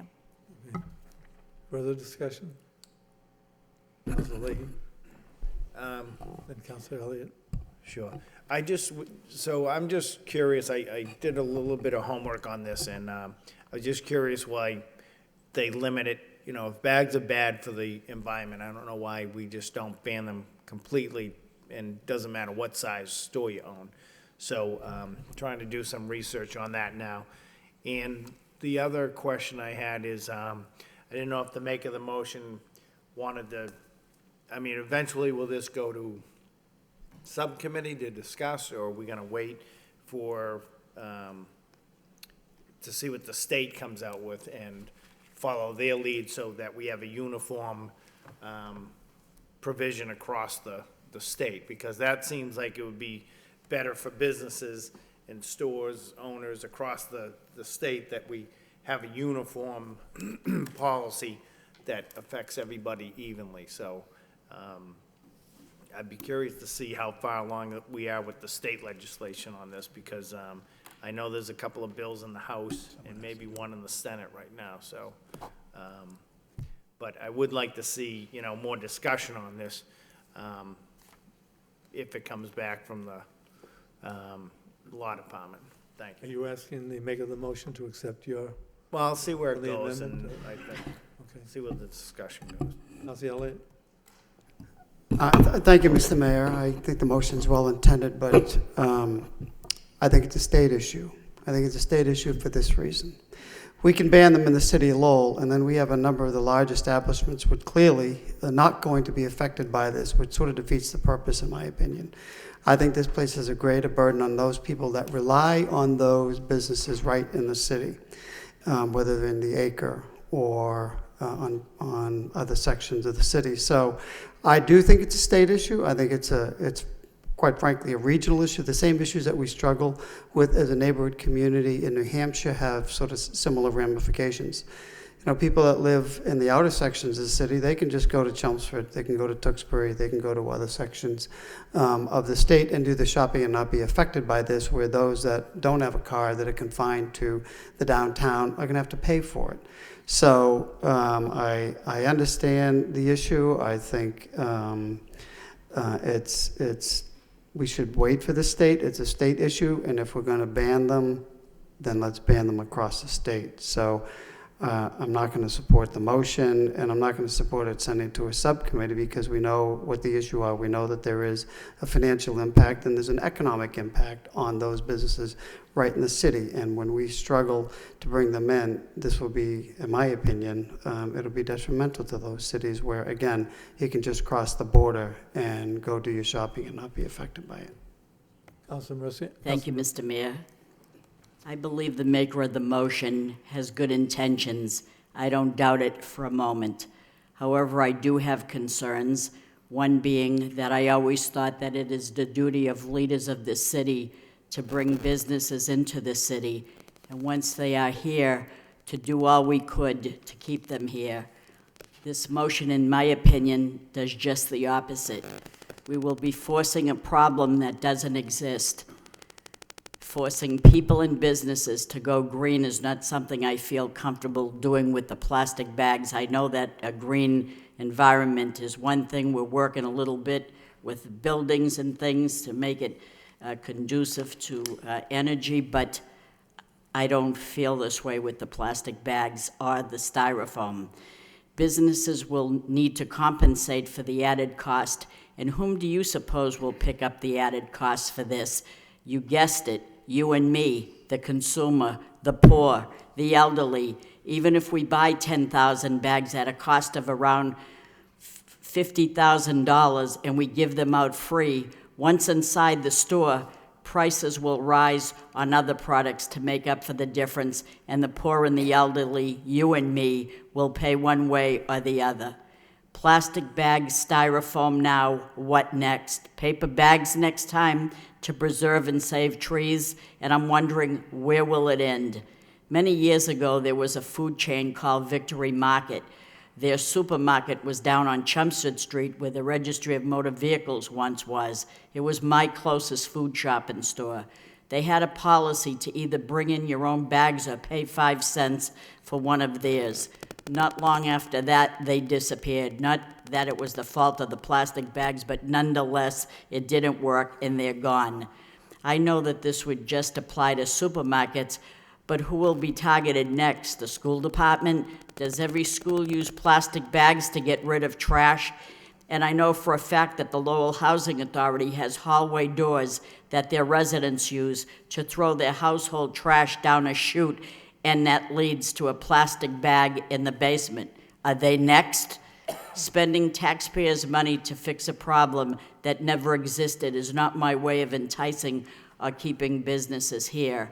The thought is good, but I'm not quite ready to support this plastic or styrofoam ordinance or to fund 10,000 bags. I live in Lowell, not Cambridge or Boston. Thank you. Thank you. We have Councilor Milonazo, Councilor Kennedy, and Councilor Conway. Councilor Milonazo? Thank you, Mr. Mayor. Again, I'm of the opinion that motions should generate discussion. So I would certainly support the motion, even if it doesn't. I would support it going to, I believe we're going to have an environmental subcommittee, having it go to the environmental subcommittee. Walking in here tonight, there were 3 plastic bags hanging on the shrubbery out front. So, I mean, clearly people discard their trash. In this case, it's plastic, but they could end up in the canals, they could end up in the rivers and so forth. So, again, I think this public body, can certainly have an intellectual discussion about what Council Cirillo is bringing forward here. In the summertime, I live in a community up in Maine. When they had discussions about just this, it ended up going to the voters, and it was a referendum, and they ended up passing it.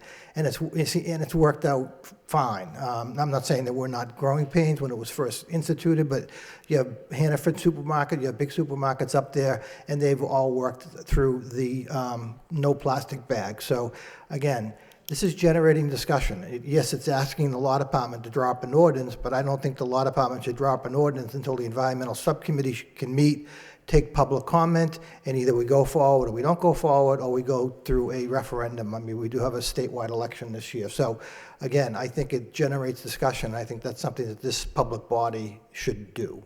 Thank you. Councilor Milonazo. Councilor Kennedy? Thank you, Mr. Mayor.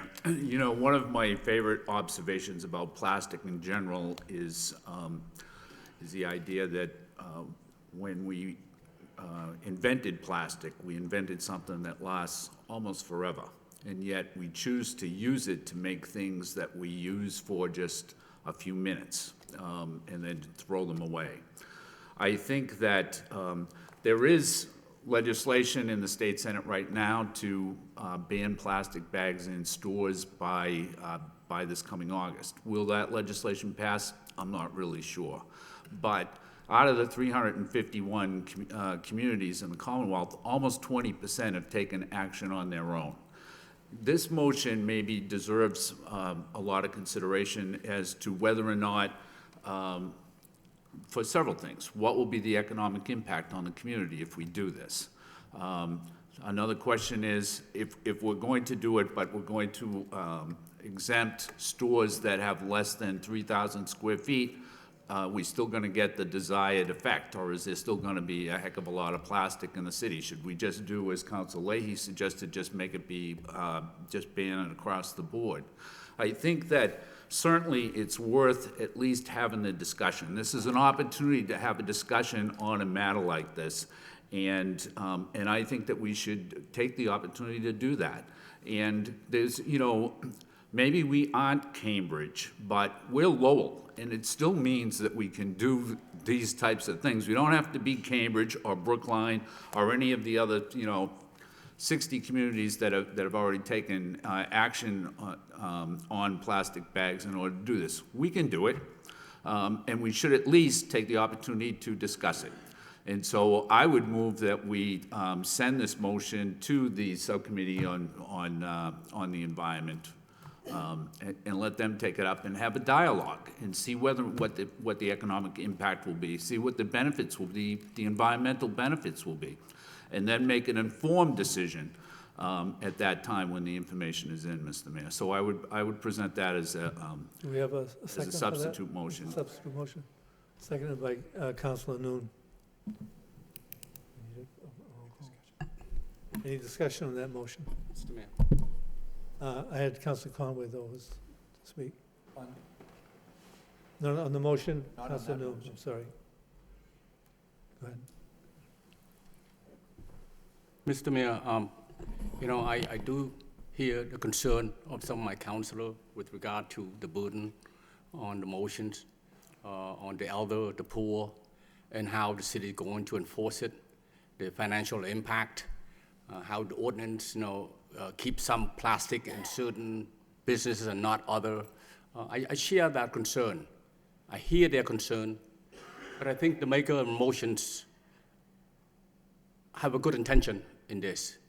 I think, I would like to, that's why I second Councilor Kennedy's motions, that is to maybe ask the maker of the motions to amend her motions to send it to the Environment Subcommittee to have more discussion, because I feel that discussion is good and healthy.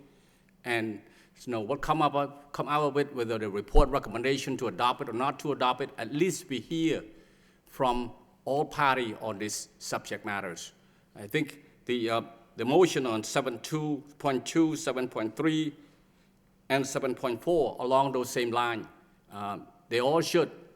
If the maker of the motion were willing to amend her motion, send it to the Environmental Subcommittee to have discussion on it, hear from the public and how they feel about it, and then, send back the report and recommendations to You're this amending council. Councilor Thank you. Kennedy's motion to include 7.3 and 7.4? They all basically on the same line, Mayor Samaras. Just for clarity, that's all. Councilor Kennedy, I have no objection to that. If the maker of the original motion has no objection, I don't have any objection to doing it that. I think that's what's going to end up happening here this evening anyway. So if you just want to bundle them, if you will, and do it that way, it'd be fine with me. Councilor Conway. Yeah, thank you, Mr. Mayor. I think it's pretty obvious that it's a good motion.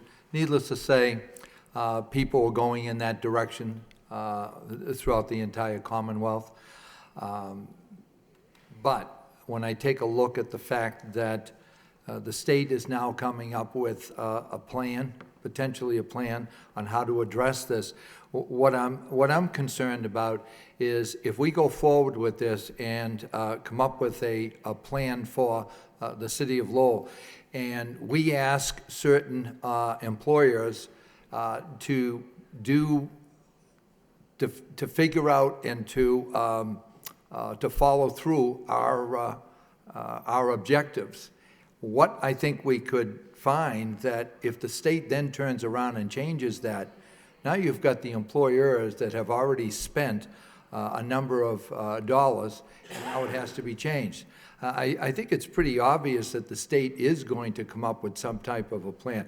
I think it's, what I'm concerned about is the consistency, and that's something that's something that has worried me when I took a look at the motions. I think they're great motions, but the fact is, I'm just concerned that we're going to be fair all the way across the board on them.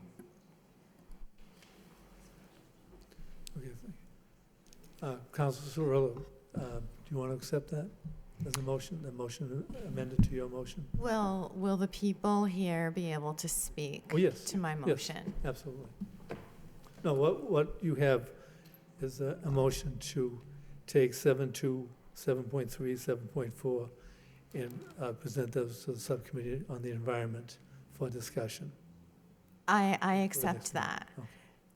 as long as everyone here Right, Councilor has a Kennedy? chance to speak to that. Okay, yeah, Mr. Mayor, if I could. As far as I know, the only initiative by the Commonwealth on plastic bags is Senate 424. If there's another initiative, I'm not aware of that. I know Senate 424 would eliminate plastic bags by August, but what I don't know is whether or not Senate 424 has been filed over the past several years, or if it will eventually pass. But again, I do think that it's worth having the discussion about this. As Councilor Conway pointed out, there's a lot of communities that are heading in this direction. And I think that what I would expect that the environmental subcommittee would do, which, by the way, I don't think met during the previous 2 years, but they'd be pretty busy with these three motions. But I think what they would do, or what I would expect them to do, is take a look at what the economic impact is going to be on communities, and what the cost is going to be to the consumer, and what the upside is in terms of the environment, and then just go from there. And at the same time, I would also expect that the environmental subcommittee would also look at the likelihood of that legislation passing, so that we were in compliance with, or in sync with the state initiative or state legislation should have passed this year, should have passed for August. Thank you. Actually, with your permission, I'd like to read the other two, because if we plan to bundle all three, so that the public is aware of what the motions are.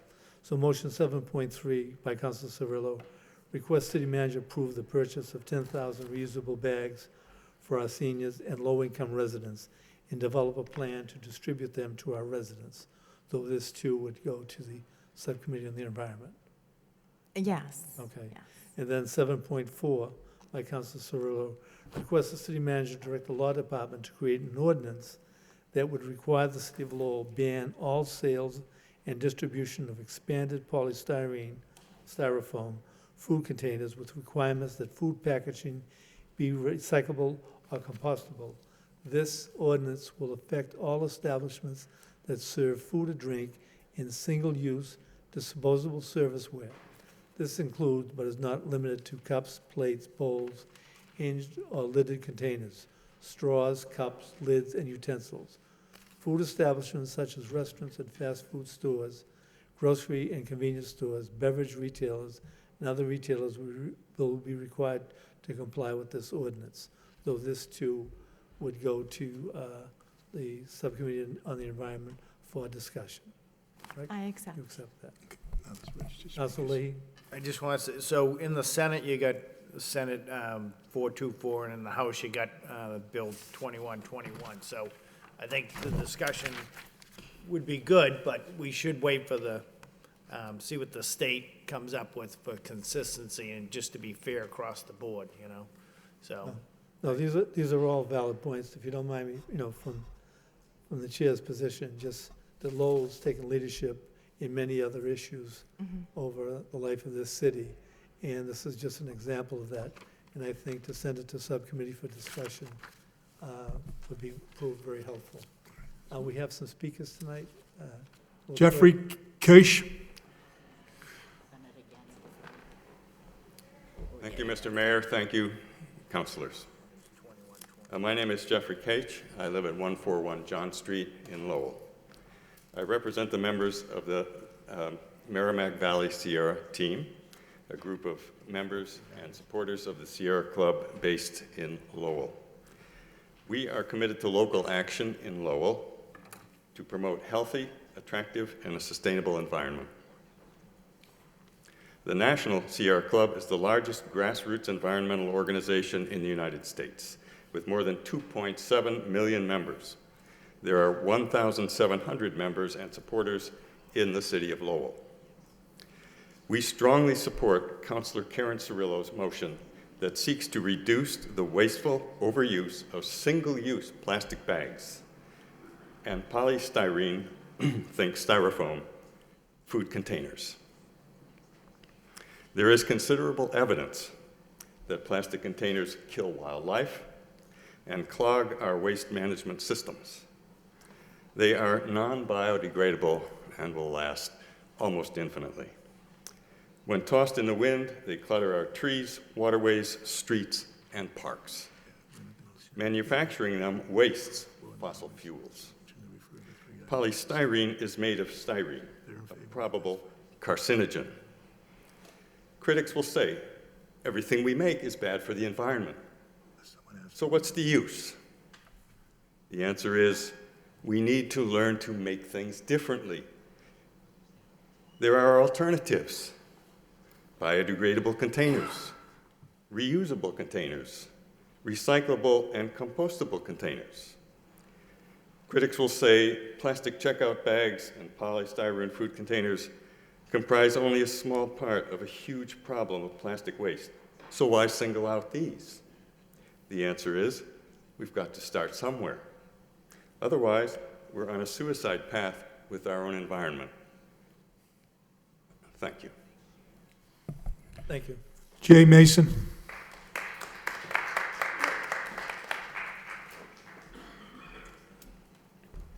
Good evening. Thank you for this opportunity. My name is Jay Mason. I reside at 77 Tyler Park. I would like to, as a private citizen and not as a representative of the Sustainability Council, support the discussion of this motion. I think it is a fruitful and constructive discussion. I think it's a direction that we need to go, and I think we probably do need some more information. But I will just tick off a couple of things that I know and I think should be brought to the table. As Councilor Cirillo said, the Massachusetts residents use about 2 billion bags a year. That's about 1 bag for every resident in the Commonwealth each day. That's a lot of bags. It's a non-biodegradable material, which means it lasts for a very, very long time. And it's made from natural gas primarily. So that's cheap because it's made from hydrofracking, which we're dealing with on another level. And we're not here to talk about that. But I think that's an important distinction. Paper bags are not made from those materials, and you can easily get those, and you can reuse paper bags and bags that you bring to the store. You don't have to buy bags in stores. You know, we can debate the costs. In fact, you can debate there's a litter cost and debate how much that costs relative to a 5-cent stipend on a plastic bag. Bags are not acceptable in curbside recycling. And actually my information from the massgreen.org website says 61 communities as of right now.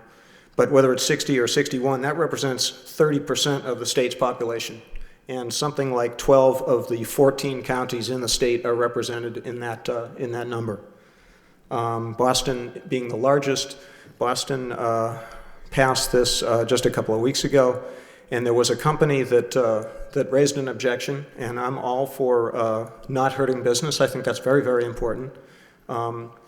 This company, Novelix, a packaging company, raised the question that this bill should go back to subcommittee, it should be studied, it should be not passed by the mayor. But Mayor Walsh went ahead and signed the bill the next week. So apparently Mayor Walsh in the city of Boston, representing the constituency that he represents, felt that this was properly worded and vetted properly. So, we'll need to look into it. I agree.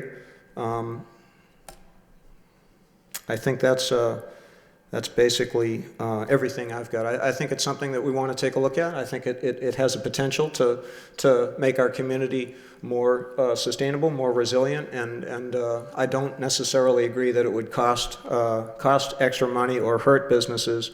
And I think in terms of the argument that we're deferring to the state. Well, let's set an example as a community, right? We have the right to step up and say, we're not Cambridge, we're Lowell, and Lowell matters. Lowell matters a lot. This is what we have to say. This is what we think you should do at the state level. Thank you. Thank you, Mr. Mason. Serrano.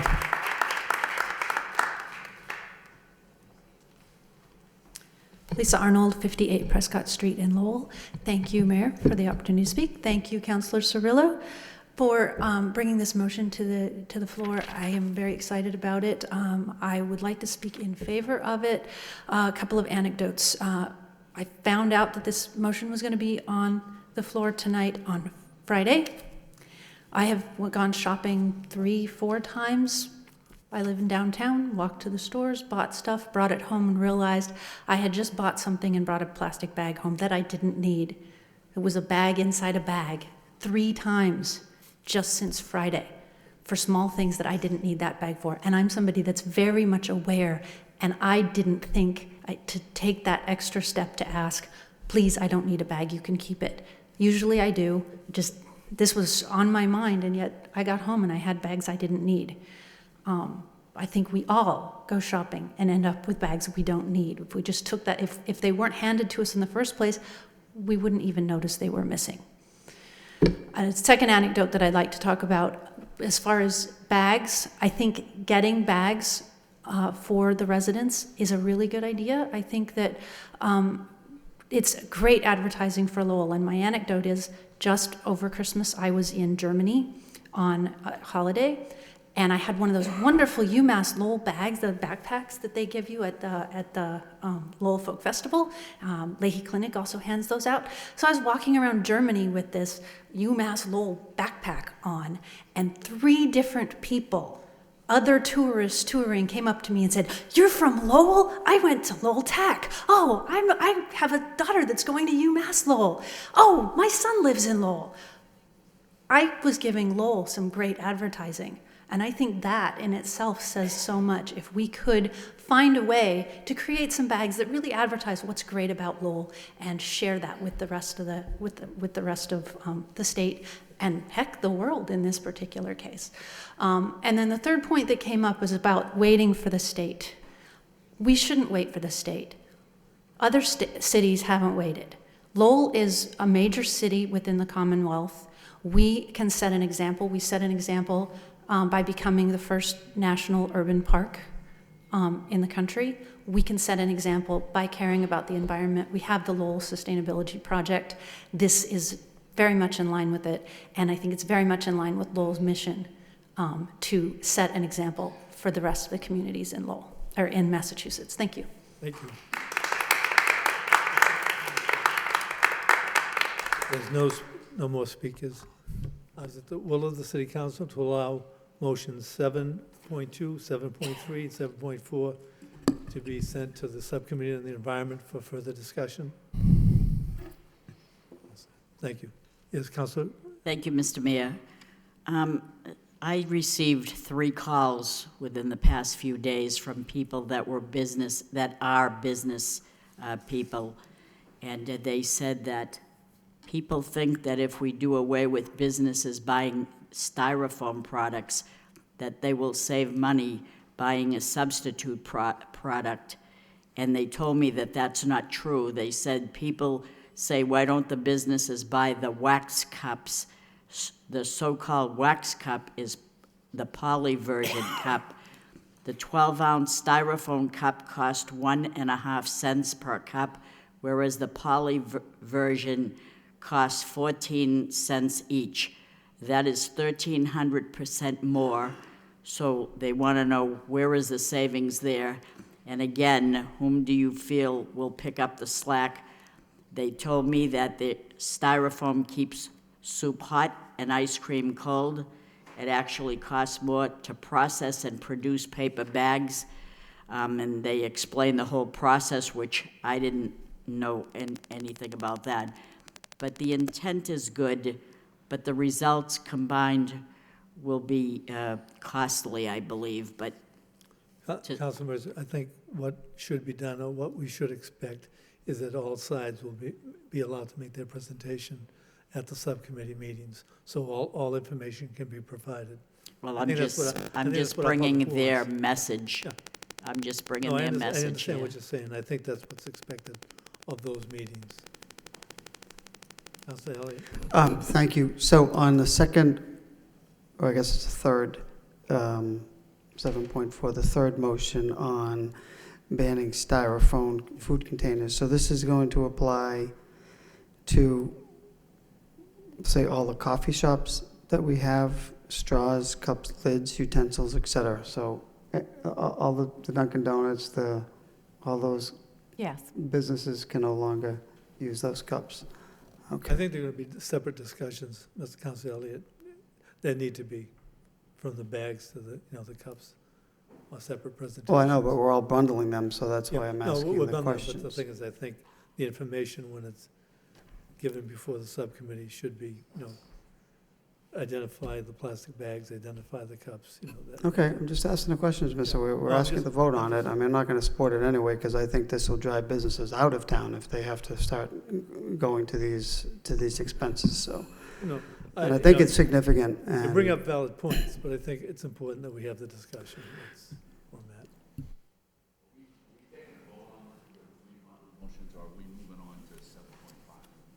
If there's a request to take a vote on this, we'll take a vote.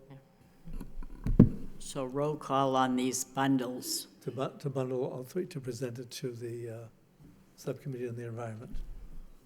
Council Kennedy. Yes. Council Leahy. Yes. Council Mercia. No. Council Milonazo. Yes. Council Noon. Yes. Mayor Samaras. Yes. Council Cirillo. Yes. Council Conway. Yes. Council Elliott. no. 7 yeas. Thank you. Okay, we have motion 7.5 from Councilor Cirillo. Request city manager direct the Department of Planning and Development to give the city an update regarding where we are in the process of the canal bridges bid, which are due to be received on January 30th. Councilor Cirillo? Second. Oh, sorry, seconded by Councilor Kennedy. Yes, I just would like to have the city residents be aware of where we are in the process with where the DPD is in the process of with the Canal Bridges project and bids. That's basically, it's a very simple request. Any further discussion? Thank you. Okay, motion 7.6 by Councilor Cirillo. Request city manager have the Division of Planning and Development produce a zoning amendment to allow the Zoning Board of Appeals to issue a special permit for the addition of front porches to existing homes. I Second, second it. Councilor Conway? Councilor Cirillo? So this continues my my many motions regarding quality of life that I produced today. And I feel that giving the residents a little bit more of an opportunity to have a front porch and sit outside and get to know your neighbors, I think that's a wonderful thing. I think it's a quality of life thing. So I was hoping to be able to have this be able to happen for residents. Any? Councilor Milonazo? Thank you. I'll support the motion for discussion, but I don't know if it should be the Planning and Development Office or Development Services, Eric Slagle's department. I think it probably should be Eric Slagle's department. If Councilor Cirillo is okay with that. I am. Okay. Any further questions? Councilor Elliott? So I'm not sure I understand the motion. So if there are setback requirements for any addition on a piece of property, they get a special permit, correct? Correct. So we have a zoning code that provides for this allowance anyway, right? So is there something else that we would have to do, or is this provision already included?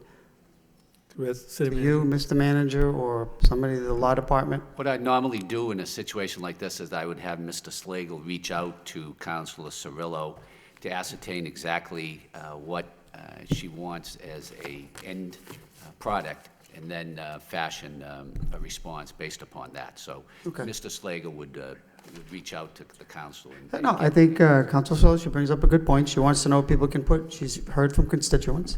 She wants to know if people can put a porch in their house. And the answer is yes, but you have to go through a process if you don't have the correct setback from the property line, which they have the ability to do now, or an addition or anything else of that nature, right?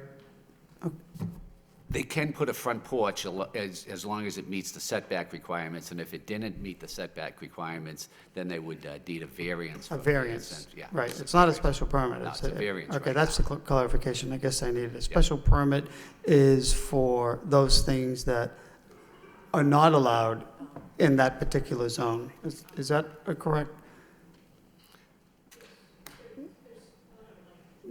So then for Mike. I think it's good for this body, and I think it's good for the people at home to understand what's the difference that I need to, what's the different process for a special permit versus a variance?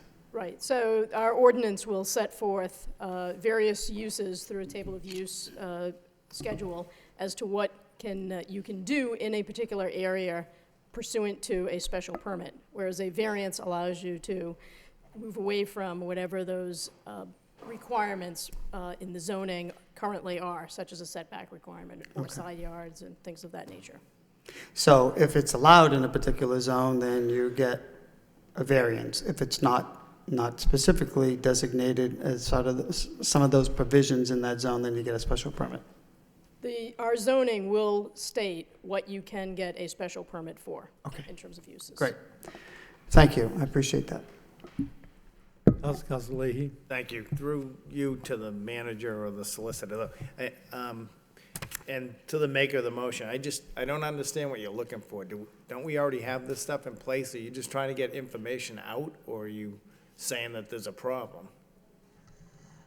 No, there's not a problem. So you're just trying to get information out to people? Well, yes, and I want people to be aware and to be able to know that they have options. Okay. I mean, we don't have to create we're not creating anything, right? We're just getting information out? I don't understand the motion, basically. That's why I said, we will reach out to Councilor Cirillo. I'll have Eric reach out to her to find out exactly what her intentions are. And then we would draft the response on what has to be done to reach that end product, is what we would do. Councilor Kennedy. Thank you, Mr. Mayor. I don't want to speak for the maker of the motion, but my assumption was that the point of the motion was to promote more front porches in the city. And so it isn't just a matter of how we go about doing that, but it may even entail relaxing the regulations that are necessary or that are in place right now in the future in order to promote more front porches. That's my understanding of the intent, but yes, I would rely on the speaker, the maker of the motion. I'm not very good with my wording as of yet. So you'll have to understand that I am learning on the wording of making these motions. I'm new at this, but yes, that's actually what my intent was. Are we all set? Any further discussion? With that, we'll close the motions. Thank you. Announcements. Any announcements? Motion to adjourn? So moved. Councilor Kennedy, Councilor Noon.